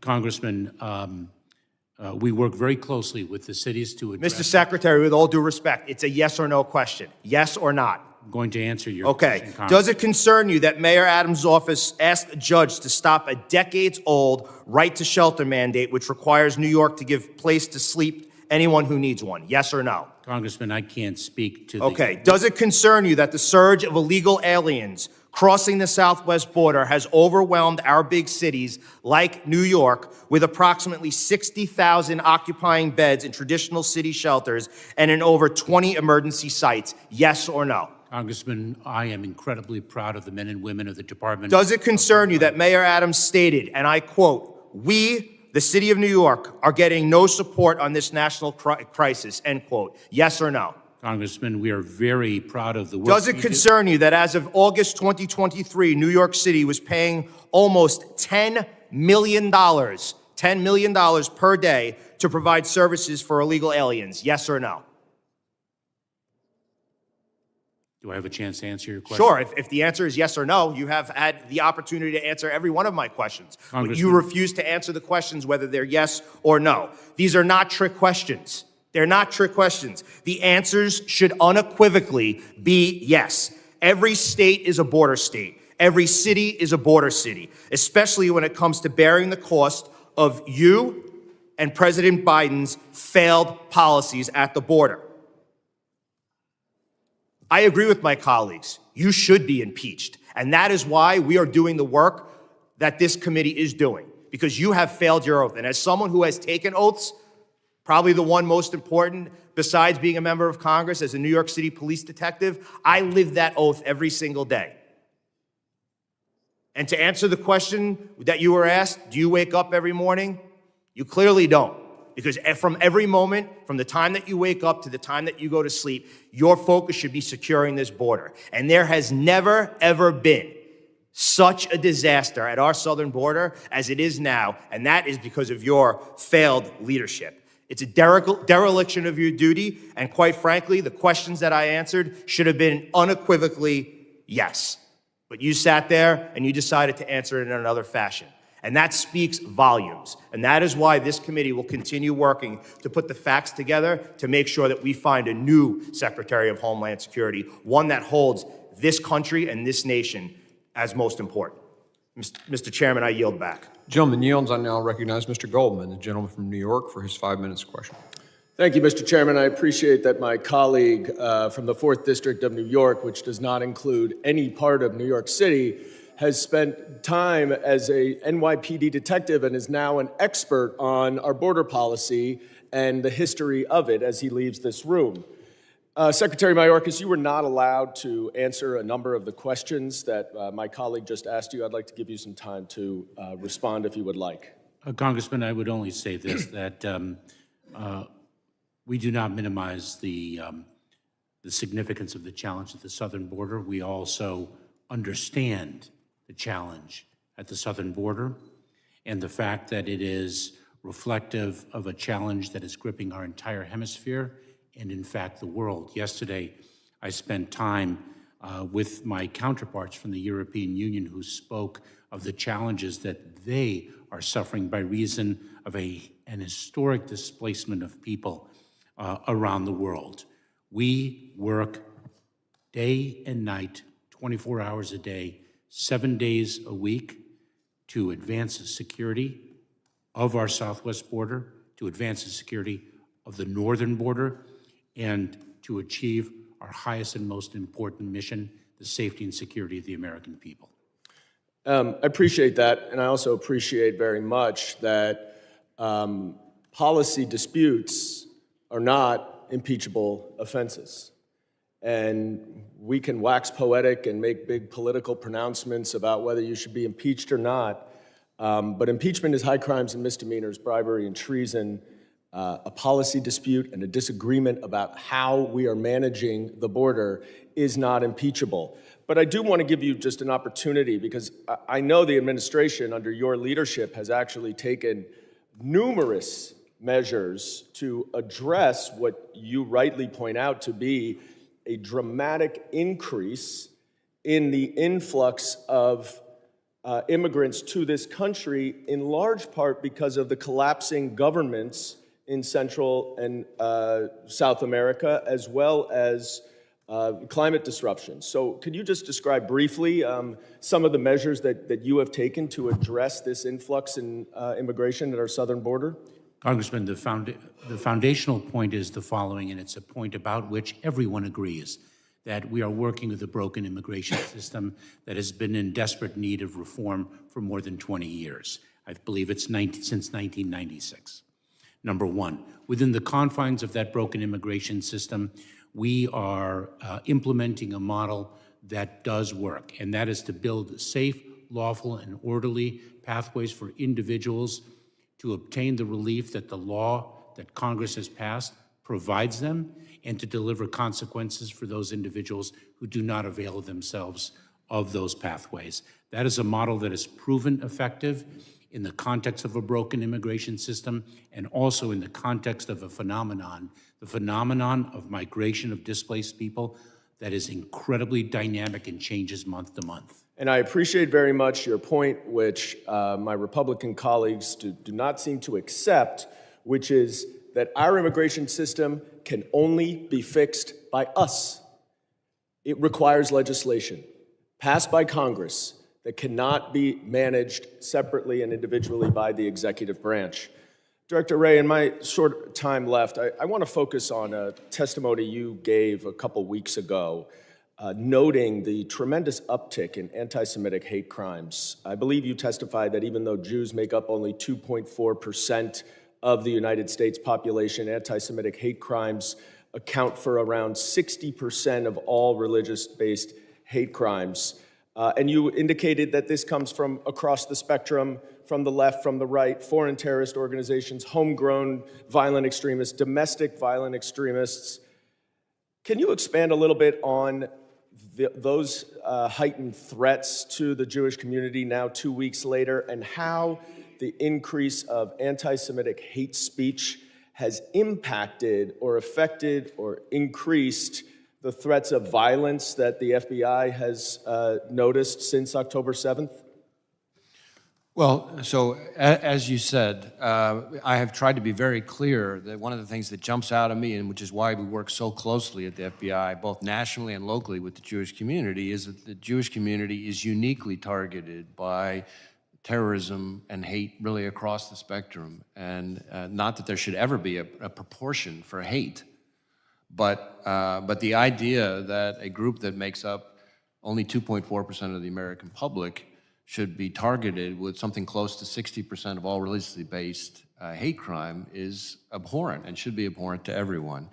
We have seen over the last few years an increase, not just in hate crimes overall, but an increase, a marked increase in anti-Semitic hate crimes. And that's all with the recognition that hate crimes are, as we all know, chronically underreported. And we have had, just in the past few years, we've thwarted plots to attack synagogues in Colorado, Ohio, Nevada. We've made arrests for threats or attacks against the Jewish community in California to Michigan to New Jersey.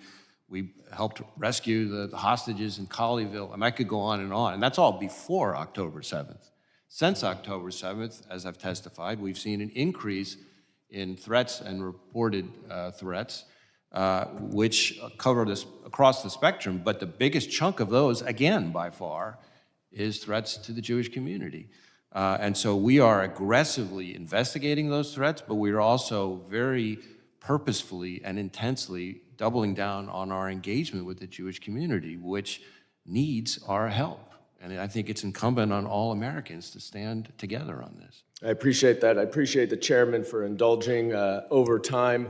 I would just add that I do hope that the FBI makes a much more concerted effort to pressure local law enforcement agencies to participate in the collection of data on hate crimes, which is woefully deficient. So even that information that you have only includes about 21% of law enforcement agencies in the country. And I thank you and yield back. Gentleman yields. I now recognize Ms. Lee, the gentlelady from Florida, for her 5 minutes of questioning. Thank you, Mr. Chairman. Earlier this year, I sponsored the bill to reauthorize the Chemical Facility Anti-Terrorism Standards Program, which passed the House 409-1, but unfortunately has stalled in the Senate, and the program has since expired. Secretary Mayorkas, I know you share my concern about the lapse in this program, and I would like to return to your testimony about the potential impact of the lapse in the CFATS program, and specifically, would you speak to the role DHS has in the inspection of chemical facilities and how that changes when the program is allowed to lapse? Thank you very much for your support, Congresswoman, of the CFATS program. It is vitally necessary to the protection of not only the communities that surround the particular facility, but America as a whole. Without the CFATS authority, we're unable to inspect facilities and ensure their compliance with standards that protect us against very, very dangerous chemicals. And we are fortunate that we have not had an incident that has been a dramatic example of why this authority is so vitally needed. Do you believe the likelihood or the threat of such an incident potentially occurring is greater when the program is allowed to lapse? Absolutely, because what we are able to do is ensure that the standards are being enforced and that best security practices are being followed. And when we are not able to inspect and enforce those standards, we see facilities not employing them and creating a significant vulnerability. Thank you, Secretary Mayorkas.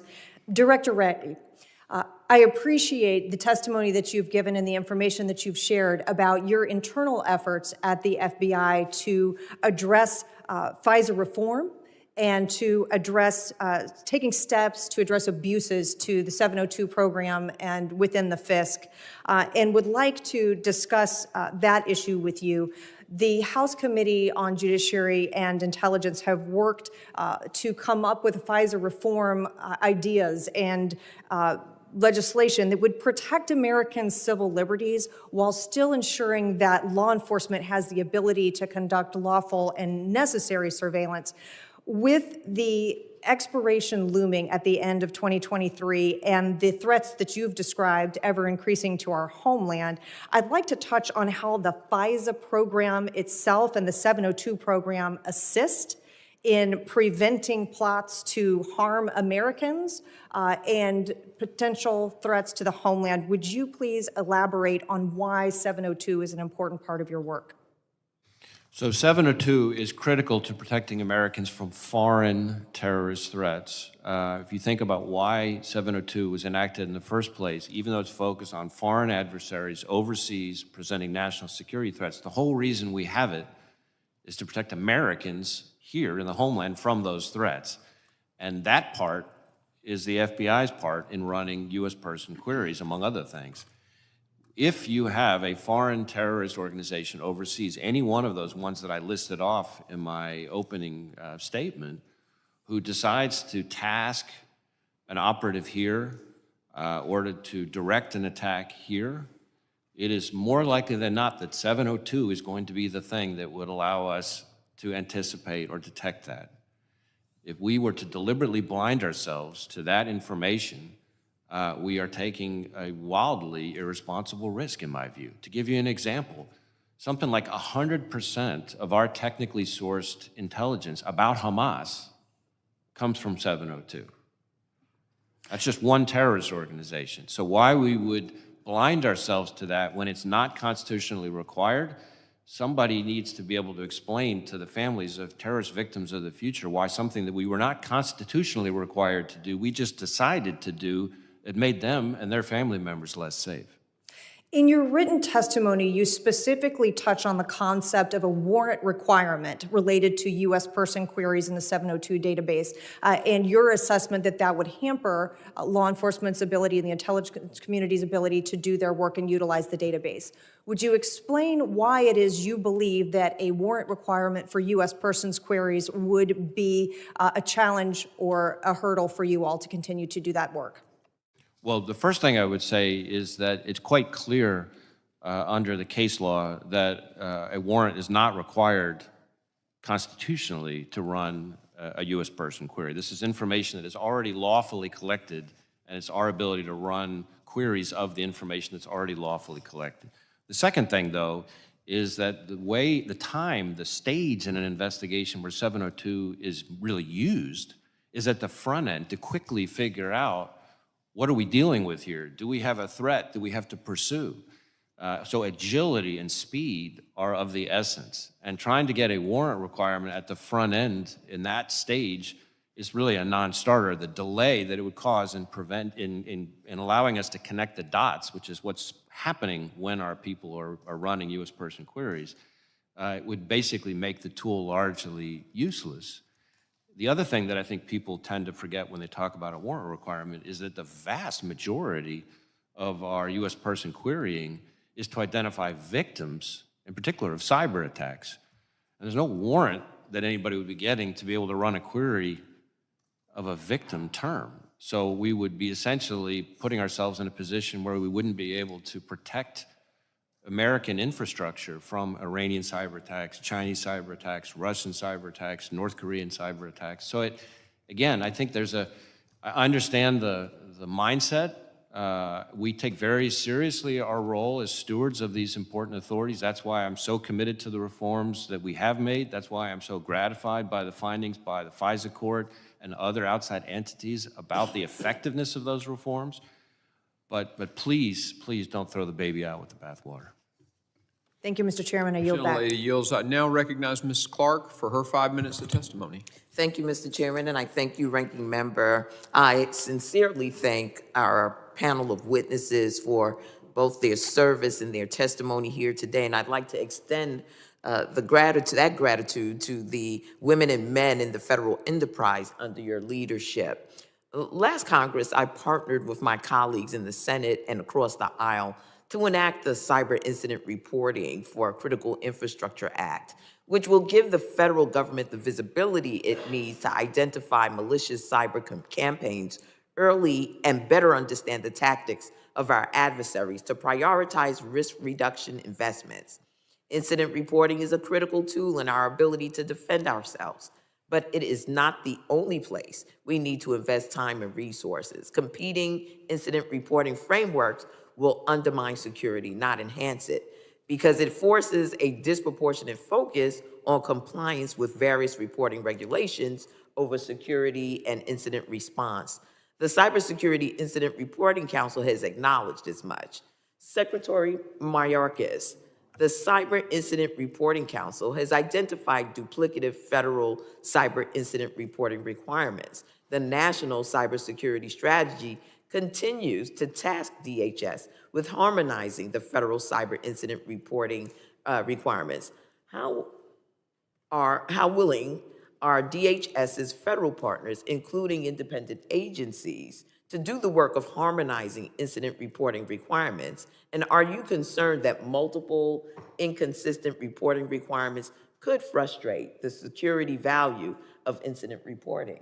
Congresswoman, this is a very important subject in a domain that is only becoming of increasing significance to the security of our critical infrastructure and our country writ large. One, we are receiving excellent cooperation from our federal partners with respect to the Cyber Incident Reporting Council and its effort to harmonize reporting requirements. It is a challenge because there are also independent agencies that have particular mandates, and they perceive sometimes those mandates requiring a different process, a different timeline than other departments and agencies do. We are all driving towards the same outcome of a cyber-secure America, but there are some tensions with respect to particular jurisdictions, and we're working through them and everyone has demonstrated impeccable motive. Very well. Director Wray and Director Abizaid, I remembered like lemonade, it was stuck in my head. What do you make of the fact that the US-based persons who are primarily responsible for terrorism threats here in our homeland? I'm sorry, let me back up here, let me start, okay. I am struck by an unclassified NCTC product entitled Foreign Terrorists Inspired, Enabled, and Directed Attacks in the United States since 9/11 as of February 2023 that identified 47 attacks and concludes that of the 47, 41 involved U.S. persons. I hope that my colleagues on the other side of the aisle are paying attention and will recognize that their fixation solely on threats coming over the southwestern border is dangerous. We cannot lose sight of the threats right here at home, and it is urgent that we work to counter radicalization of U.S. persons. So again, my question is, what do you make of the fact that U.S.-based persons are primarily responsible for terrorism threats here in our homeland, and how difficult does this make it for the FBI and CTC to detect and thwart possible attacks? And are you having to shift your counterterrorism approach to accomplish this? Yeah, thank you for the question. It goes right in line with my testimony here today, which is that the heightened threat environment in the United States is being driven by individuals that are inspired to act. I think you've rightly outlined the number of foreign terrorist inspired, enabled, or directed attacks since 9/11 here on U.S. soil, and most of those have been inspired attacks. Some have been enabled, some have been, only 3, I think, have actually been directed by foreign terrorist organizations. So that history, I think, is an important sort of context for the heightened threat environment we're dealing with here today. That said, part of the reason that we've had that level of success is because of the very clear priority we've placed on screening, vetting, watch listing, terrorist identities, known and suspected terrorist databases on the classified side that really support border security efforts writ large. My time is up, Mr. Chairman. Again, as we move to Thanksgiving next week, I give thanks for you and the work that you do, and to all of those families that sacrifice on behalf of the American people. Happy Thanksgiving to all my colleagues, and I yield back. Well said, Ms. Clark. Thank you for that. The gentlelady yields. I now recognize Mr. Luttrell, the gentleman from Texas, for his 5 minutes questions. Good afternoon. 19 terrorists in September 2001 killed 3,000 of our citizens. And then last month, Hamas fighters invaded Israel. Ms. Abizaid, do we have a number on how many Hamas fighters came into Israel? Do we have a round number on that? I don't have a number for you. Mr. Wray, you know? I don't. Almost a month passed, although we don't have a good accountability on what those numbers look like. I'm sure we can get those for you. I don't have them for you today, but it was a sizable number in to a shocking degree. So how many deaths in Israel last month, total civilian? Well, we've seen the Israeli government revise their casualty estimates down to around 1,200. Again, a shocking number of deaths. How many hostages remain? There are over 200, is my understanding. Mr. Wray, do you believe that in America or globally there's a war on fentanyl? Do I believe there's a war on fentanyl? Yeah.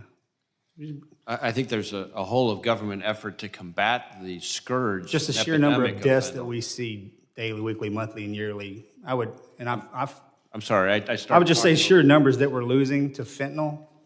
And as a military man, I would think that loss would calculate a sheer conflict. So my question is, do you consider our challenges against the fentanyl crisis a war? Or is that too bold of a statement? No, I don't. I mean, look, I think bold language is appropriate when it comes to fentanyl. I will tell you that on the FBI end, when we are making gang arrests, we have seen over and over again violent gang arrests, more often than not now, include fentanyl seizures. That's all over the country. That's just one metric, but it shows the degree, along with, for example, the case that I mentioned in Boston in my opening statement, just shows it is a routine thing now for our people working with our partners to be making seizures of fentanyl that in one seizure would be enough to wipe out an entire state. I would add sex trafficking to the war as well, given the sheer numbers of individuals that are being held across the globe. Ms. Abizaid or Mr. Wray, how many known groups or individuals in the United States are we monitoring for terroristic activity that we need to be concerned on? And Mr. Mayorkas, I know Mr. Pfluger asked you these questions with that chart, but I'm concerned, we're concerned that is there a substantial amount, again, 19 for 9/11, let's just say 200 maybe Hamas fighters came into Israel. Those are very small numbers compared to the damages that they inflicted. So are we actively engaged on any terroristic watch list inside the United States that provide an absolute risk or threat right now? Well, let me try to answer the question this way. We FBI have, through our 56 Joint Terrorism Task Forces, have active investigations that relate to Hamas, that relate to Al-Qaeda. You said that very eloquently earlier, sir. I hate to cut you off. Okay. You don't have to repeat yourself. My concern is I want to know, can I go home and tell my people in Texas that we are in a safe place. There's no viable risk that we need to be concerned about right now, giving just the numbers that have come across the border. Mr. Mayorkas, these numbers you get hit in the face with this every day. So I'm sure you know them well, but in 18, we had 6 known registers, then it goes down to 3, 22, went up to 98. This year it's 172, and already in 24 fiscal year, we're at 13. So again, this is a worldwide threat to the homeland. My concern is, are we missing something? Where is our blind side? Is there one, and are we addressing it? Either one of you. So as an intelligence professional, we're always concerned about the gaps that we have, about the global terrorism environment. For my part, we're very focused on foreign terrorist organizations overseas, what we can learn about their plans and intentions, and the degree to which they have tried to seed operatives here in the United States. Are you seeing them seeding those or sowing those threads here in the United States? We do not have credible or corroborated indications that they are trying to seed operatives into the United States for terrorist purposes through the southwest border or other borders. That doesn't mean we're complacent, and it is a risk that we monitor and we evaluate every day. Okay. Mr. Mayorkas, you mentioned in your opening statement, and I mimic Ms. Lee's statement about 4470 passed the House. Passed out of the committee through the House. It's sitting in the Senate for CFATs. In your opening statement, you mentioned Shepherd, Texas. Do you know where Shepherd, Texas is? Not precisely, Congressman. I was kind of hoping you would say yes, because I'm sure you wrote your opening statement. Well, Shepherd, Texas, that's my district. I didn't intentionally think you were going to you would throw darts at me after our discussion, and I want to thank you for coming to my office after the first time that we met. You said you would do that, and you did. So thank you very much. But that facility in Shepherd, Texas, a Class A facility, very small. And do you know how the explosion happened? Not precisely, Congressman. I'm aware of the fact of the explosion and how it underscores the criticality of the CFATS program. It does, and it's a human error is how that inevitably explosion happened. But I don't know if you're aware of this now, but that facility is not under the CFATS regulation. And I just wanted to bring that to your attention, since I thought you were talking directly to me when you said that. So I wanted to make sure that you were aware that that particular facility does not, even though we support CFATS, that one does not live in that space. But thank you. And again, thank you for coming to my office like you said you would do. Thank you, Congressman. Gentleman yields, and I think Ms. Titus has asked to defer to Mr. Strong and then come back to her, so we will grant that request. The gentleman from Alabama, Mr. Strong, is recognized for his 5 minutes testimony. Thank you, Mr. Chairman. Secretary Mayorkas, I want to follow up on Representative Pfluger's question. In August, CNN reported that a human smuggling ring containing at least one individual with known ties to ISIS was responsible for bringing a number of Uzbek, which is Uzbekistan, migrants to the border who were subsequently released into the country. And I do have that document, Mr. Chairman. I'd like to add that to the record. Unanimous consent to add this. Thank you. After learning of the ISIS connection, the Biden administration has been scrambling to determine the whereabouts of these Uzbek individuals. Secretary Mayorkas, has the Biden administration determined the whereabouts of all of these individuals? Have they all been detained? Have they all been vetted? Congressman, we vet and screen individuals whom we encounter at the southwest border, number one. Number two, individuals who pose a threat to the safety of the American people, who pose a public safety or national security threat, and whose release would advance that threat, are in fact detained. They are in immigration enforcement proceedings, and they will be removed if in fact they don't have a basis to remain in the United States. Have they been detained? There are those who have been detained because, in fact, we cannot be assured of the safety of the public. And I would be pleased to provide you with greater details in a different setting. Thank you, Mr. Secretary.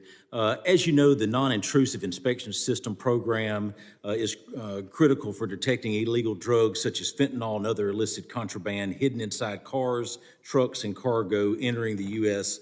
Legally through ports of entry. Secretary Mayorkas, you have stated in recent testimony before the Senate Homeland Security and Government Affairs Committee that DHS has surged resources to our ports of entry as it relates to NII systems. However, DHS own numbers tell us that with the NII system, only approximately 2% of passenger vehicles and 17% of cargo vehicles are even inspected for the detection of fentanyl and other contraband. Do you really consider that a surge of resources? Oh, Congressman, we have surged not only the deployment of technology, the non-intrusive inspection technology known by its acronym NII, but we have also surged forward operating labs to be able to analyze controlled substances that are interdicted. And if, in fact, we identify them as fentanyl, then we take the appropriate prosecutorial action specific to the attempted importation of this incredibly fatal Thank you, Mr. Secretary. I reclaim the time. Also, Thank you. Director Wray, I appreciate your candor when you testified last year that the border represents significant concerns to the FBI. Since then, the number of illegal border crossings, gotaways, and those on the terrorist watch list attempting to cross into the U.S. has continued to balloon. Would it be safe to say that the situation at our border is still of significant concern? Well, certainly the concerns that I articulated last year remain very much top of mind for us. Thank you. Director Wray, I know that it is not your border policies that have gotten us here, but I would be remiss not to mention the strain that the open border puts on your workforce and their ability to carry out the FBI's primary mission. But that is not what I want to talk to you about today. In your testimony, you mentioned the threat posed by criminal syndicates and nation states as it relates to cyber. Specifically, you spoke to the threat posed by the Chinese Communist Party in this arena. I was glad you briefly mentioned earlier the impact of advanced training in cyber. Can you speak to the capabilities of the FBI Redstone in Huntsville, Alabama, and specifically the role that Huntsville plays in combating the unique and evolving cyber threats posed by our adversaries? Well, thank you, Congressman. I am incredibly excited about everything that's going on in Huntsville, including, in particular, we view that as where we're going to have be the center of gravity for our advanced training, especially high tech, especially cyber, especially innovation. We've been down there numerous times to check on the expansion, and we're now up to, I think, about 1,900 employees down there. 19 different headquarters divisions have people there, so it's a hub of activity, and especially on the cyber side, I think it's going to be a very important part of the FBI's future. I'd like to say I appreciate that information. We're very proud of how it has worked there at Redstone. Mr. Chairman, I yield back. Gentleman yields back, and the chair now recognizes Ms. Titus for her 5 minutes of questioning. Thank you, Mr. Chairman, and thank you to the witnesses, especially Secretary Mayorkas, for being here today. As I'm sure you know, it's exactly 1 year ago today that we sat in this hearing with these exact same witnesses, the exact same issues, the exact same questions, and here we are, and this committee's done very little other than talk about the border. I want to thank you first, Mr. Secretary, for working with me on the Sears decision. You know, this week is the week of the big race in Las Vegas, and we worked at my office with your office very hard to get the security level raised to a level 2, and that's been done, and we appreciate that kind of cooperation.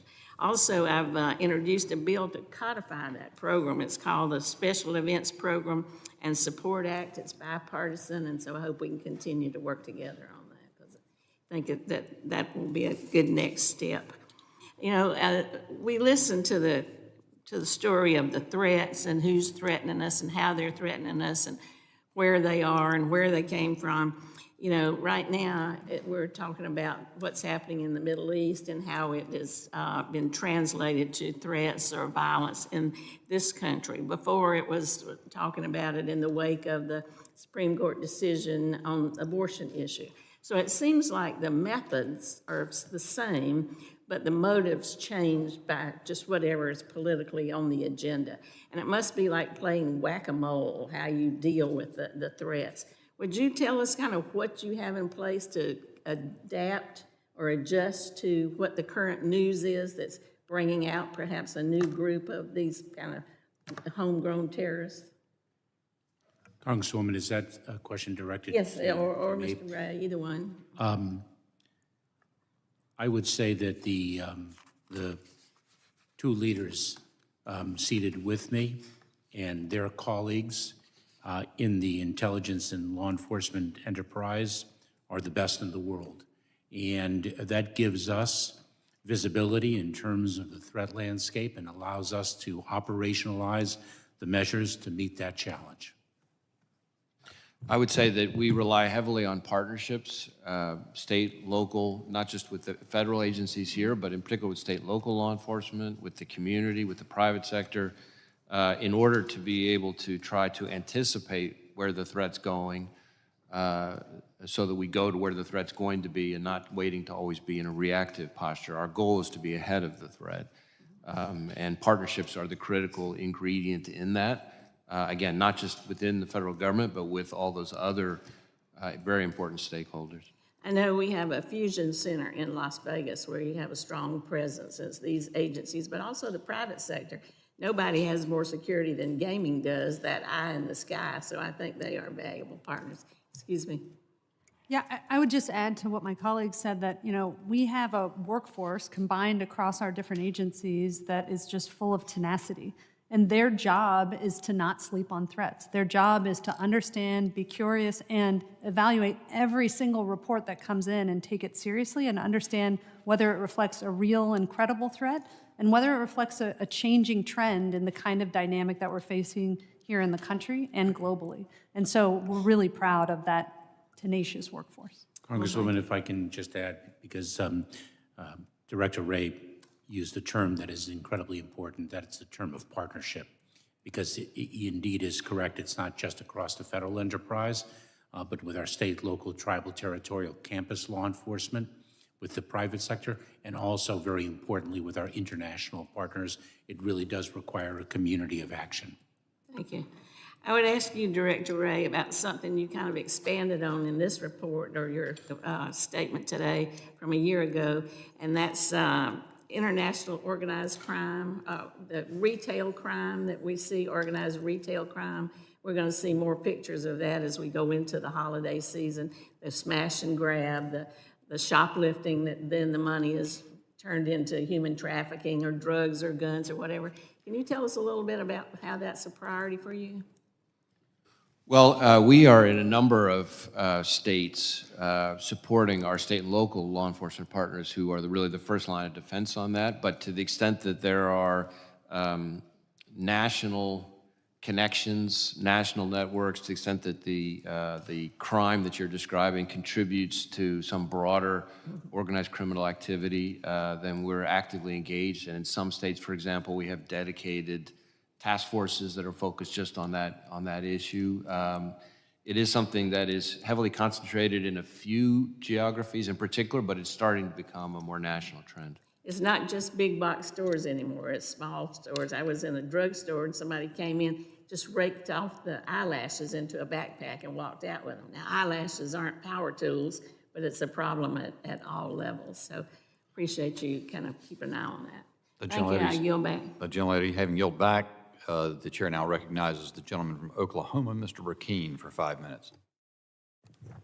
Thank you very much, Mr. Chairman. Our decaying national security is on full display. We know the southern border is open. I think colleagues across the aisle know the southern border is open. Illegal aliens definitely know the southern border is open. The policies are what is causing millions to come to the border. Under the Trump administration, we saw a 45-year low of illegal aliens coming to the border in 2019. Things have completely reversed. We are seeing the highest numbers in our nation's history. President Biden, Secretary Mayorkas, leadership matters. And there's not been a federal law change that has provoked this. It's the leadership from the top. Since February of 21, Custom and Border Protection has reported over 6.5 million alien encounters at our southern border. Under this administration, an additional 1.7 million gotaways. That is 8.2 million total since this administration took office, and that is 3 times the population of Oklahoma. That means in 3 years, almost every year, the population of Oklahoma is coming illegally across our southern border. Custom and Border Protection reports they've apprehended 294 known or suspected terrorists between ports of entry under President Biden's time frame. Only 14 suspected terrorists were caught trying to cross the border during the entirety of the 4 years of the Trump administration. There is a passage in the Bible that I find interesting. I think it's appropriate. It's Ecclesiastes 8:11. It says, when the sentence for a crime is not quickly carried out, the people's hearts are filled with schemes to do wrong. It remains and has been lawlessness to cross that border, southern border, with undermining the rule of law.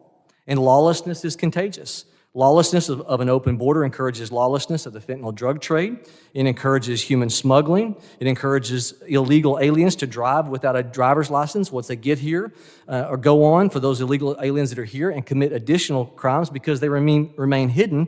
And under your leadership, Secretary Mayorkas, we're not deporting them to the levels that we were. We all know this.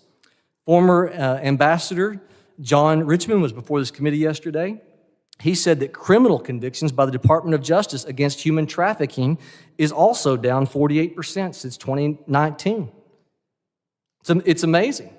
I've got a couple of pictures here. It's amazing what leadership can do. I want to hold these up. This is a Custom and Border Patrol agent cutting barbed wire that the Texas Department of Public Safety put in place. This administration, leadership, is bringing this about. I've got another picture here. This is a loader tractor, and it is lifting up barbed wire also put in place by the Texas Department of Public Safety. Those images are pointing to the fact that a secure border is lacking, and the Border Patrol agents, following the leadership, the culture of leadership, are doing what they can to undermine the rule of law. We know that as of last June, an illegal immigrant living in Ohio was charged with plotting to kill former President Bush by smuggling Iraqi citizens across the southern border. He applied for asylum the year prior in March of 2021, an assassination plot against a former president of the United States that has ties to what's happening at the southern border. Director Wray, you testified in your opening statement that protecting the American people from terrorism remains the FBI's #1 priority. You also said this morning to our chairman, and I'm quoting you, greater fidelity regarding who comes into the country makes us safer. Director Wray, I understand you're walking a fine line. I understand that you serve this president, and I know that your position is something that you think about in what you say. There's a statement in our culture that says blood on our hands. And many people, if you're interested in where it comes from, it actually comes from the Torah. And I thought it was interesting, Secretary Mayorkas, you started this morning talking about what's happened in Israel in the last 60 days. And in the Torah, in Ezekiel 33, Israel is faced with an invasion and how they defended themselves from that invasion. And in the Torah, in Ezekiel 33, it says this. It says, if you speak to your people and say, if destruction is about to come on the land, the people of the land take a man among them and make him their watchman. Gentlemen, think about the platform, please, that you've been given by this nation.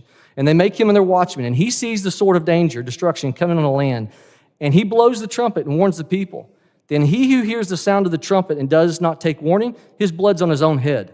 But if the watchman sees the sword coming, the watchman who's been put in that position by his people sees the sword coming, destruction coming, does not blow the trumpet, and the people are not warned, and a sword of destruction comes and takes the person from them, talking about the watchman, his blood will be required from the watchman's hand. The individual, the people in that country will be from the watchman. He will have blood on his hands.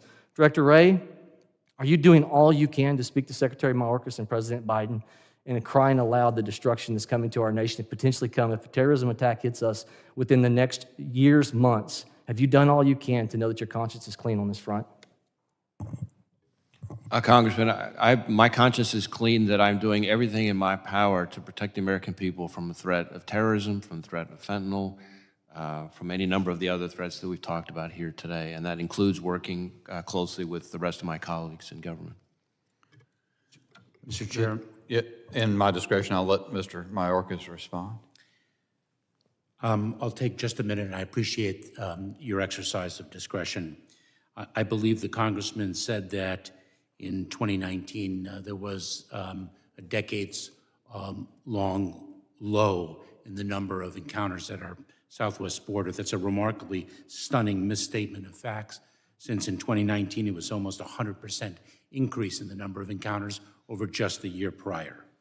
But I won't correct all of the misstatements. The misstatements with respect to the concertina wire and the like, I just want to address one.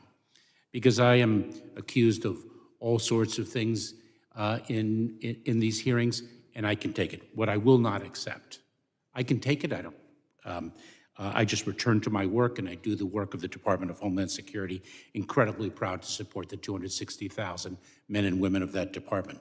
But to say that the Border Patrol agents who risk their lives every single day to protect our country undermine the rule of law is beyond the pale. And I just want to make that clear. Well, I think since you've impugned the member, I need to allow him to respond to that. I didn't understand him. I heard him to be indicting leadership, but Mr. Burkeen, you're recognized for. Thank you, Mr. Chairman. This is a result of leadership. It's a result of a culture that says one thing and does something else at the southern border. It's lawlessness. And you take a company, you take a government entity, you take anything, leadership matters. And so this is lawlessness, and somebody has to take responsibility for it. And in regards to 2019, one of the months, you saw one of the lowest numbers in 45 years of recorded illegal immigration in 2019. One of those months, that information, I would stand by that. Gentleman yields back, and Chair now recognizes the gentleman from Arizona, Mr. Crane, for his 5 minutes. Thank you, Mr. Chairman. I want to start with Director Wray. Have the border security policy changes made under this administration, sir, made it more difficult for the FBI to keep Americans safe?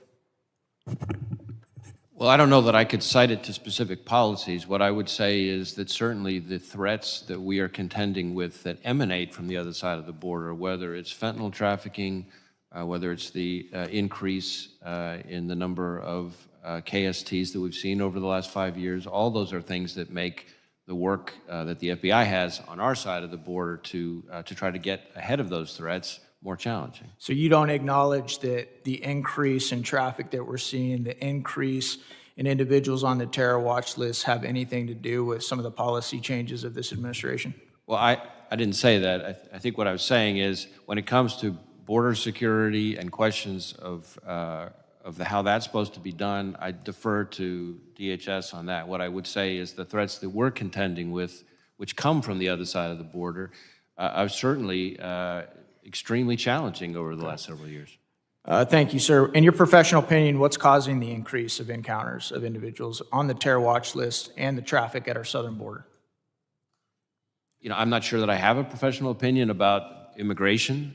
We try to stay in our lane and focus on the issues that we're contending with. Well, I know you do, actually, sir, I know you're a really smart guy. I know you do have an opinion. If you're not willing to share it in this setting, that's okay. But I know you've studied criminology, you've studied deterrence. I mean, you are the head of the FBI. We all recognize that. But I understand, sir, you're in a tough situation here today.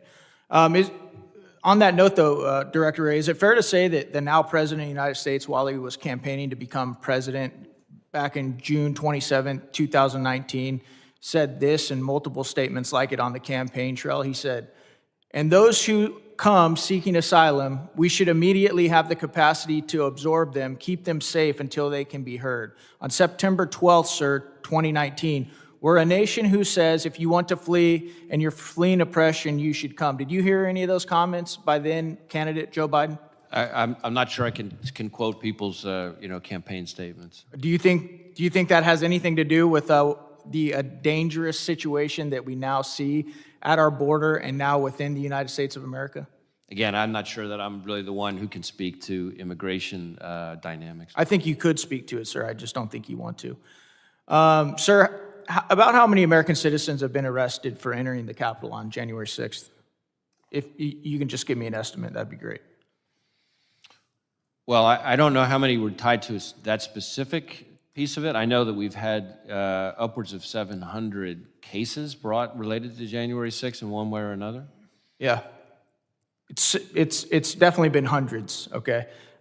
Sir, I'm interested. Has the pipe bomber who planted bombs at the DNC and the RNC on January 6th, has he been arrested yet?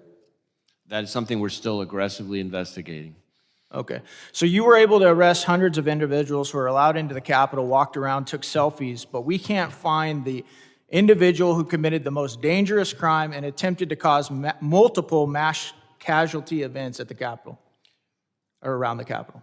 Congressman, we have an entire dedicated team focused specifically on this investigation. We've done thousands of interviews, visited, again, just in the pipe bomb investigation, Okay. thousands of interviews, visited thousands of residents and businesses, reviewed millions of pieces of data, something like 39,000 video files. We've assessed like 500 or something tips. We've done extensive public publicity. We've increased the reward money. We've got our lab working on it. We've got our WMD directorate working on it. We've got our Office of Technology division, our cellular analysis team. So the folks that we have working on this investigation are working very aggressively on it. And I, as much as anybody, would like to see it solved. But it is certainly not for lack of effort and lack of priority, I can assure you. Thank you, sir. Sir, do you find it interesting how many whistleblowers there are right now from your organization coming forward and testifying to Congress about the conduct of the FBI and how they no longer even want to work for the FBI? They're willing to risk everything, including their livelihood, to come and talk to Congress about what they perceive to be a change in the culture at the FBI. Certainly, I respect the role of whistleblowers in our system. It's an important part of the way our system of government works. When it comes to the culture of the FBI, I'm very proud of our 38,000 people. I think you will be relieved to know that the number of people applying to be special agents from the state of Arizona has gone up over 135% over the last 5 years. And the view that you've just described, I don't think matches what I hear from the 55-plus chiefs and sheriffs and other agency heads in the state of Arizona who've dedicated something like 200 plus of their task force officers to serve on our task forces. In fact, we've got about as many task force officers on our Real task quick, force sir, as we do you agents find their testimonies to be reliable, or do you think that when you hear what they're saying to Congress, do you think they're pushing false narratives? I'm not going to be weighing in on the accuracy of individual people who have made allegations against us. We take them all seriously. There have been plenty of inaccuracies lodged by any number of people about the FBI. We're going to stay focused on our work and the people we do the work with and the people we do the work for. Thank you, sir. I yield back. Gentleman yields. I now recognize the gentleman from New York, Mr. LaLoda, for 5 minutes of testimony. Thank you, Mr. Chairman, for hosting this important hearing. Secretary Mayorkas, during Mr. Garcia's questioning today, you claimed that 90% of fentanyl is carried through ports of entry, yet this comes a day after the chief of the Border Patrol, Jason Owens, announced the seizure of over 300 pounds of fentanyl, which was not seized at a port of entry. In fact, the Border Patrol seized a record number of fentanyl between ports of entry last year, about 2,800 pounds. Mr. Chairman, I would like to enter into the record Chief Owens' social media post regarding this week's fentanyl seizure. I'll read for you, Chairman. Without objection, so ordered. According to the CDC, over 150 people die every day from overdoses related to synthetic opioids like fentanyl.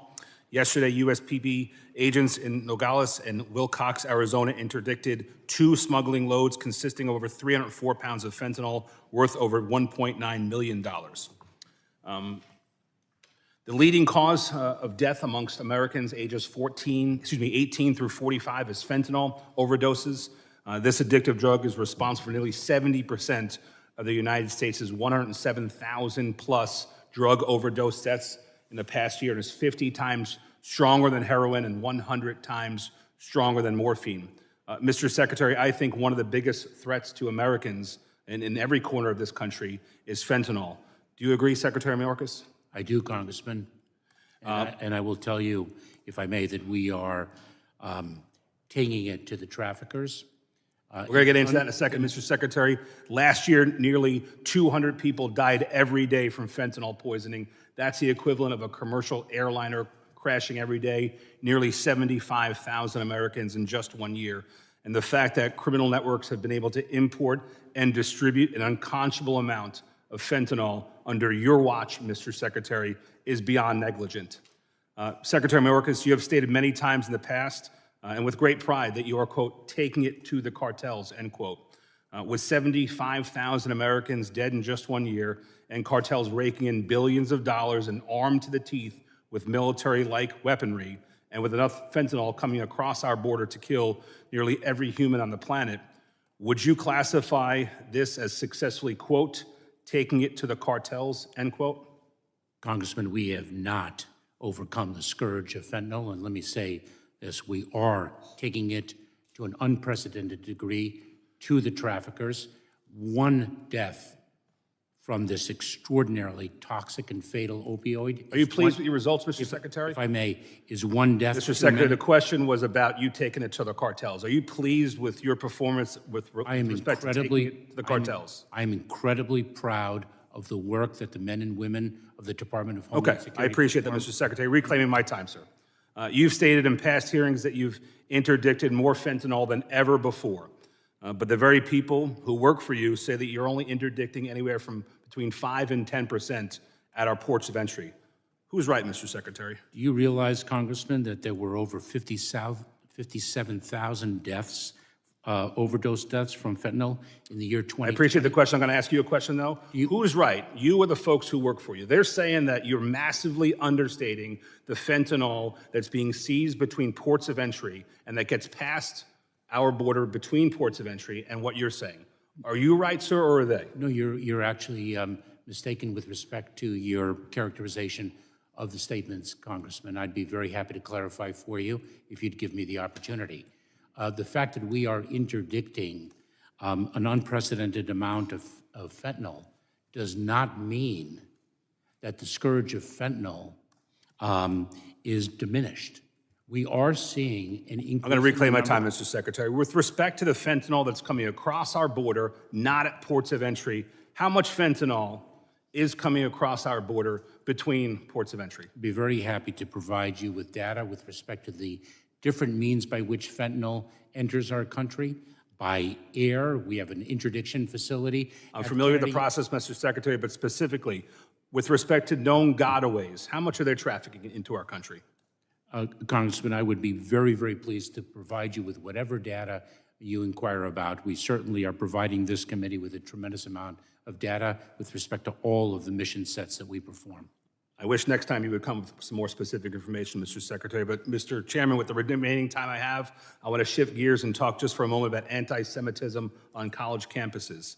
New York State, my home state, is home to more than 2.2 million Jewish Americans, the largest population of Jewish Americans in the entire country. And according to the American Jewish Population Project at Brandeis University, over 21% of Jewish Americans live in New York State. Unfortunately, since the terrorist attacks in Israel on October 7th, many Jewish students, some of whom are my constituents, don't feel safe merely going to class due to the rise of anti-Semitism on college campuses. And as we're all well aware, a 21-year-old student at Cornell University, located in Ithaca, New York State, was arrested just 2 weeks ago for threatening to, quote, shoot up, end quote, a Jewish students in a predominantly kosher dining hall on that college campus. Thankfully, the federal law enforcement intercepted threats posted online and arrested him before it was too late. Director Wray, I'll ask you some questions in another setting, sir. Thanks so much for your time. You can always submit those in writing and ask Director Wray to send them to you. The gentleman yields. I now recognize Ms. Kamick, who has waved on to the committee for 5 minutes of questioning. Thank you, Mr. Chairman, and it's great to be back at Homeland. Secretary Mayorkas, good to see you once again. Director Wray, good to see you, ma'am. Thank you for appearing before the committee today. I'll jump right into it, Director Wray. Recently, I have been apprised of information that is concerning regarding individuals that are encountered at the border who, during the process of interviewing in the field, specifically using an I-213 form, the match for their ID comes back as inconclusive. That information is then subsequently redacted and listed as derogatory. When members of this committee, as well as other committees, have attempted to get access to this information, it has been denied. Why is this information in these field interviews with these individuals who have then subsequently been found to be suspected on the suspected terror watch list? Why is that information derogatory, and why has the FBI neglected to share that information with Congress? Congressman, I'm not familiar with the particular redactions in question, so I'm happy to have my staff follow up with you and figure out why there's a disconnect.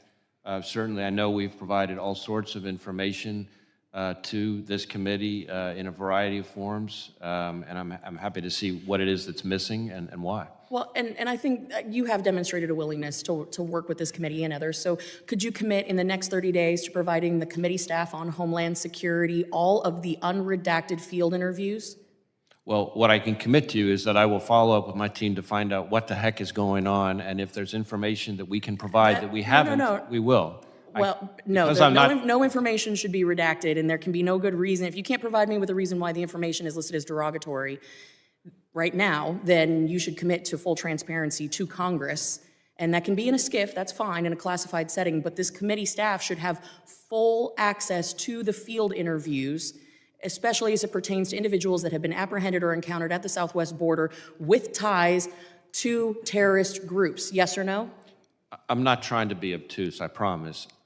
Since I'm not familiar with the specific redactions, I would ask to be able to go back with my team and find out why it's redacted, and if there's a reason for it that is valid, we will discuss that with you, and if there's not a reason, we will provide you the Director information. Wray, within 30 days, if you can provide this committee in writing a rationale as to why that information is redacted and what classifies it as derogatory, that would be incredibly helpful. We'd be happy to get back to you Okay, within perfect. 30 days. And I'm going to follow up because I want to be sensitive to the time here.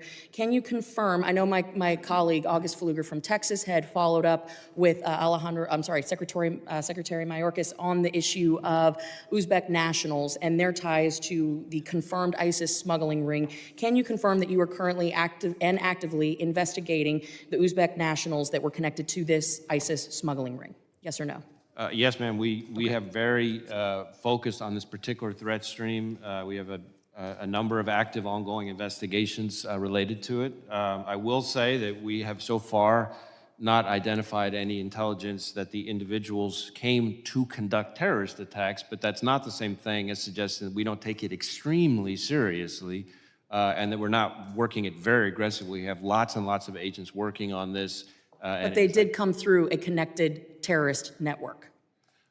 The network that is in question has some ties to ISIS, which is part of why we were concerned. That's why we're taking it so seriously. So what I want to be clear about is not in any way to have my answers suggest to you that we're not taking this extremely seriously and that we're not working it very aggressively. I'm just also trying to avoid undue alarm about what we found so far. So far is a key set of words there. So far. Okay, I'm going to have follow-up questions for the record with you, Director A. And Secretary Mayorkas, I don't want you to feel left out at all.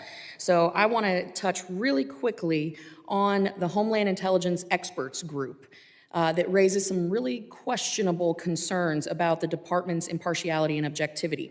So isn't it true that on September 19, 2013, the department announced the establishment of the Homeland Intelligence Expert Group to provide advice and perspectives on intelligence and national security efforts to the Office of Intelligence and Analysis, INA, and the department's Office of Counterterrorism and their coordinator, yes or no?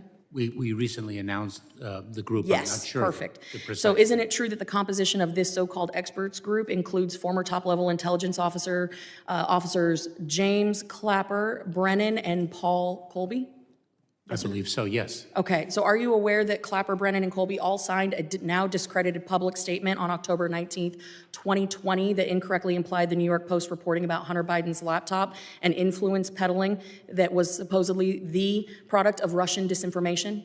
Congresswoman, these are distinguished members, former members of the intelligence. But this is a simple yes or no. Did they or did they not sign the letter? I don't know the answer to that question, but I do. They did. Are you aware that on October 19th, 2020, the statement used by various media organizations and social media businesses to downplay and censor the Post reporting before the 2020 presidential election? I'm sorry.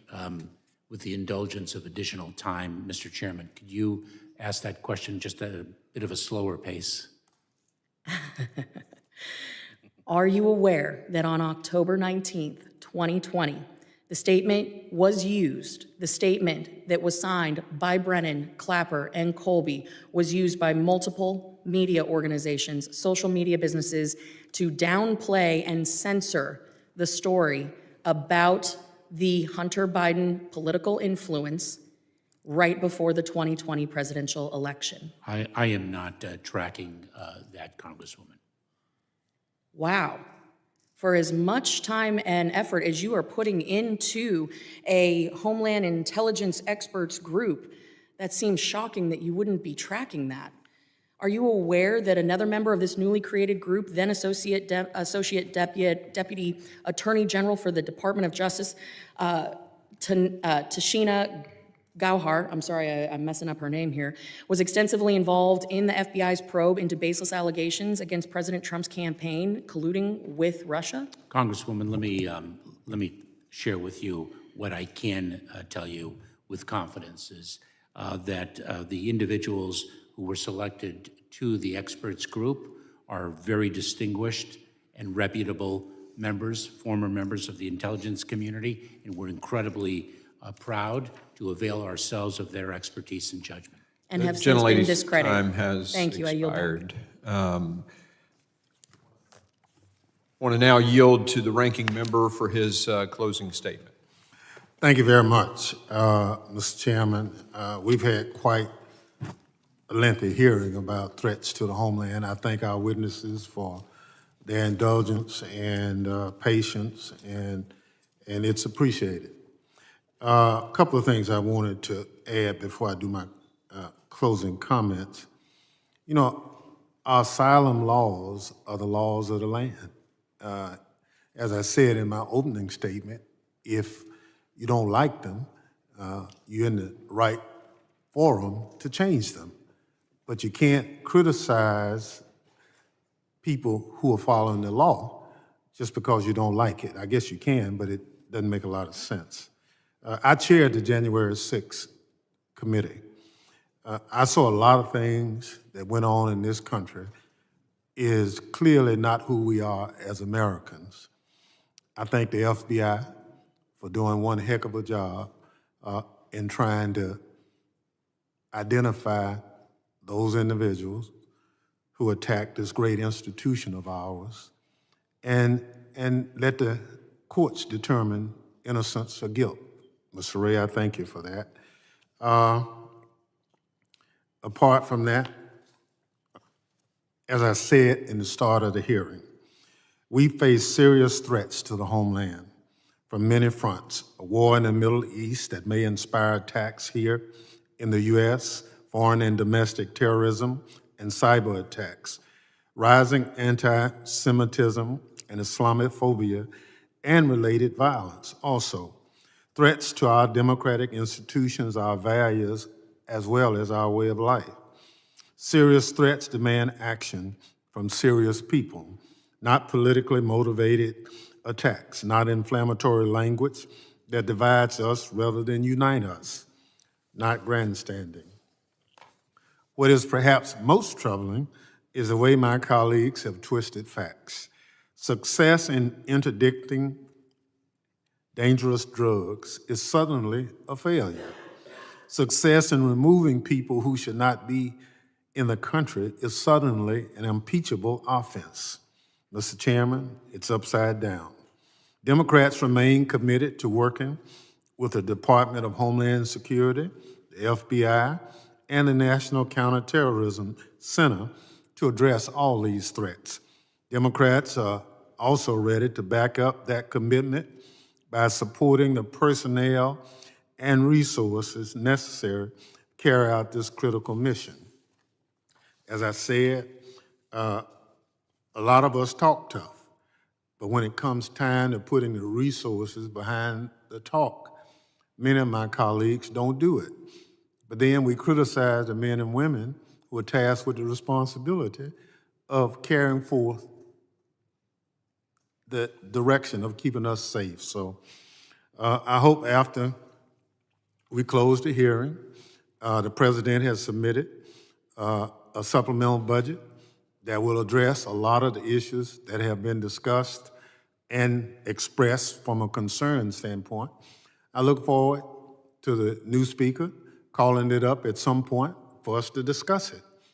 But if we don't provide the resources, if you say you are concerned about the threat environment, Israel, Ukraine, other parts of the world, we have to support it. We have yet to get agreement on making that happen. We have to continue to be the world leader. And in order to do that, we have to take responsible action. So this committee has always historically been bipartisan, one of the more bipartisan committees in Congress. I look forward to trying to get us back to that bipartisanship. We can disagree, but the manner in which we disagree, in my humble opinion, is not who we are as Americans, not who we've demonstrated on this committee since its inception. So that's what the dedicated public servants also, who work to keep us safe, do every day. So again, let me thank the three individuals here, but all the men and women, actually who are positioned all around the world, who keep us safe. Thank you so much. On my side, if resources is what you need to get the job done, I commit to support the resources for the men and women to do the job. And I yield back. The gentleman yields, and I wanted to thank the witnesses for being here. A lot of work goes into preparing for these, I know, and a lot of work goes into doing the jobs that you do. I also want to thank our staff that helps put on these committee hearings. Again, a lot of work, and I know the members pour themselves into preparing for this, so thank the members as well. Director Wray, I want to thank you today for your honest admission that the risk is increased secondary to this war, and you also said in questioning by me, or from me, that this known got away group is a big, huge question mark, that there are no guarantees, and so thus there's an increased risk from that. You know, the question is, how did we get to those known and unknown gotaways so large, well over 300%? I mean, you can add up the last two presidencies in this just 3 years. It exceeds the last 12 years. Well, as I said earlier, I think policies were working. They were removed. People tested the system. They realized you could get in and just be released. They called home, and millions came.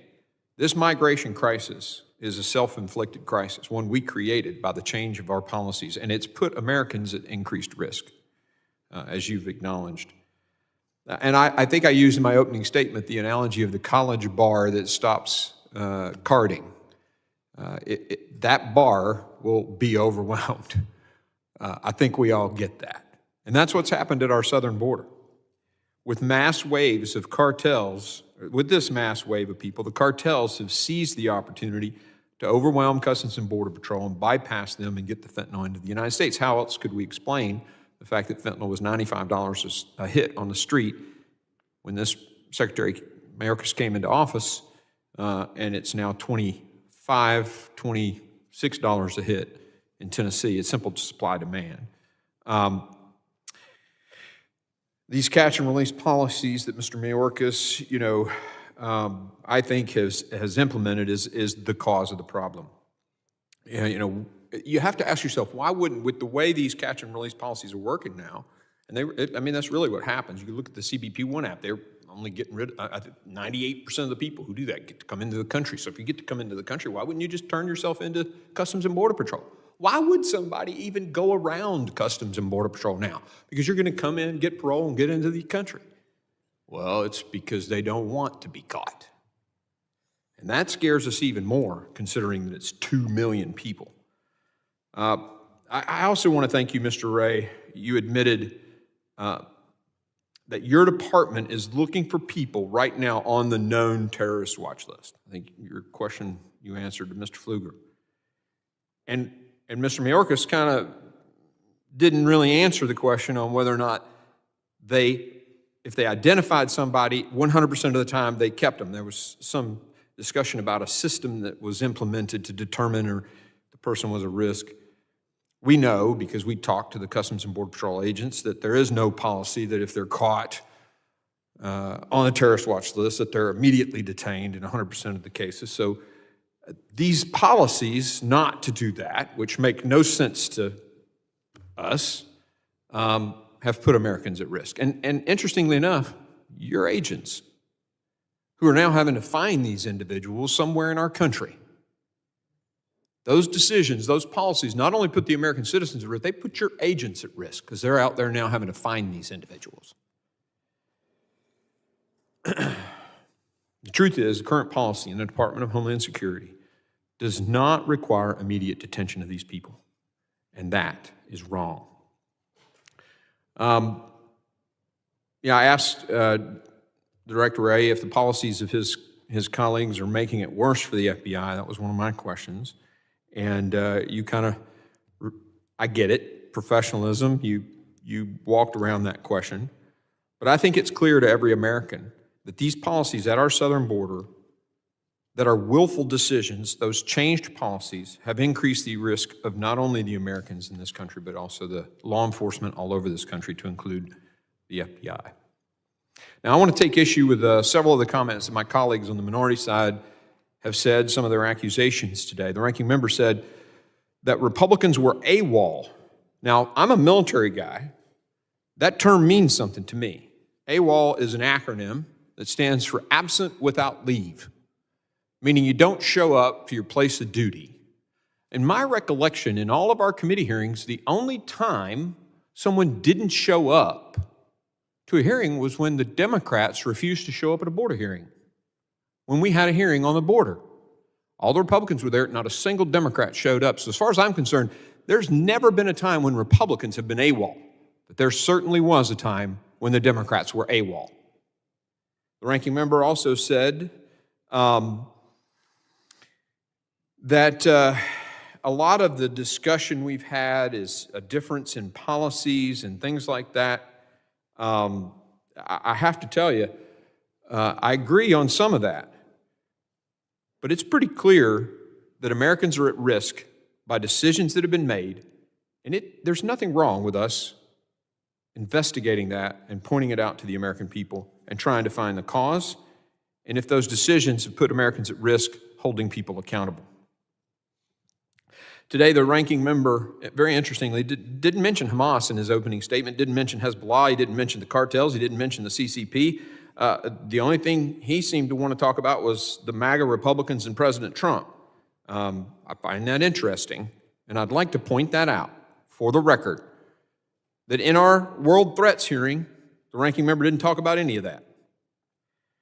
The ranking member suggested that we have a member in our party that wants to defund the FBI. We're not defunding the FBI. But I'll tell you, some of their members want to defund ICE. Have said it many times on the record, more than just one. We had one member of our side that said to defund. Many of them have wanted to defund ICE. And they've talked about defunding law enforcement all across this country for years. So I was a little offended by the fact that he brought that up, but I wanted to set the record straight on that one.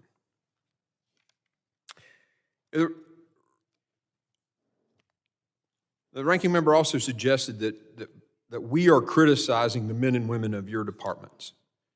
And I would never do that. I worked for a lot of great military leaders in the day, my time in the Army, and but occasionally we had a guy that, a leader that was not effective.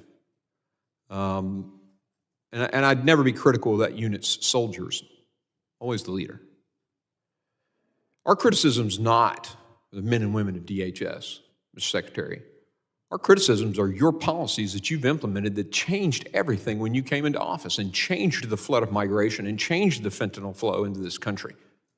And tragically now with a war in the Middle East and heightened risk to the United States because we're supporting their other great enemy, Israel, just because people want border security, that we're somehow racist. We heard that again today. And you would think that would just get tired and be thrown out. The people coming across the southern border, when I was there was a huge group of Russians. They're whiter than I am. This notion that you're somehow racist because you want border security it's really insane. I can assure you this, the people who are all over this nation right now yelling from the river to the sea, the destruction of Israel, I'll eat that Red Bull can if there's a Republican in that group. I also want to thank you, Ms. Abizaid. You brought up the homegrown and the lone wolves and all this stuff, and you gave some really compelling testimony. I'm from Tennessee, and what happened in Chattanooga several years ago at that recruiting station is just an example of what you're talking about. Keep saying that over and over again. America needs to know about this. They are actively trying to flip people in our country and to convince them to hurt Americans. And that incident in Chattanooga, we in Tennessee will never forget it.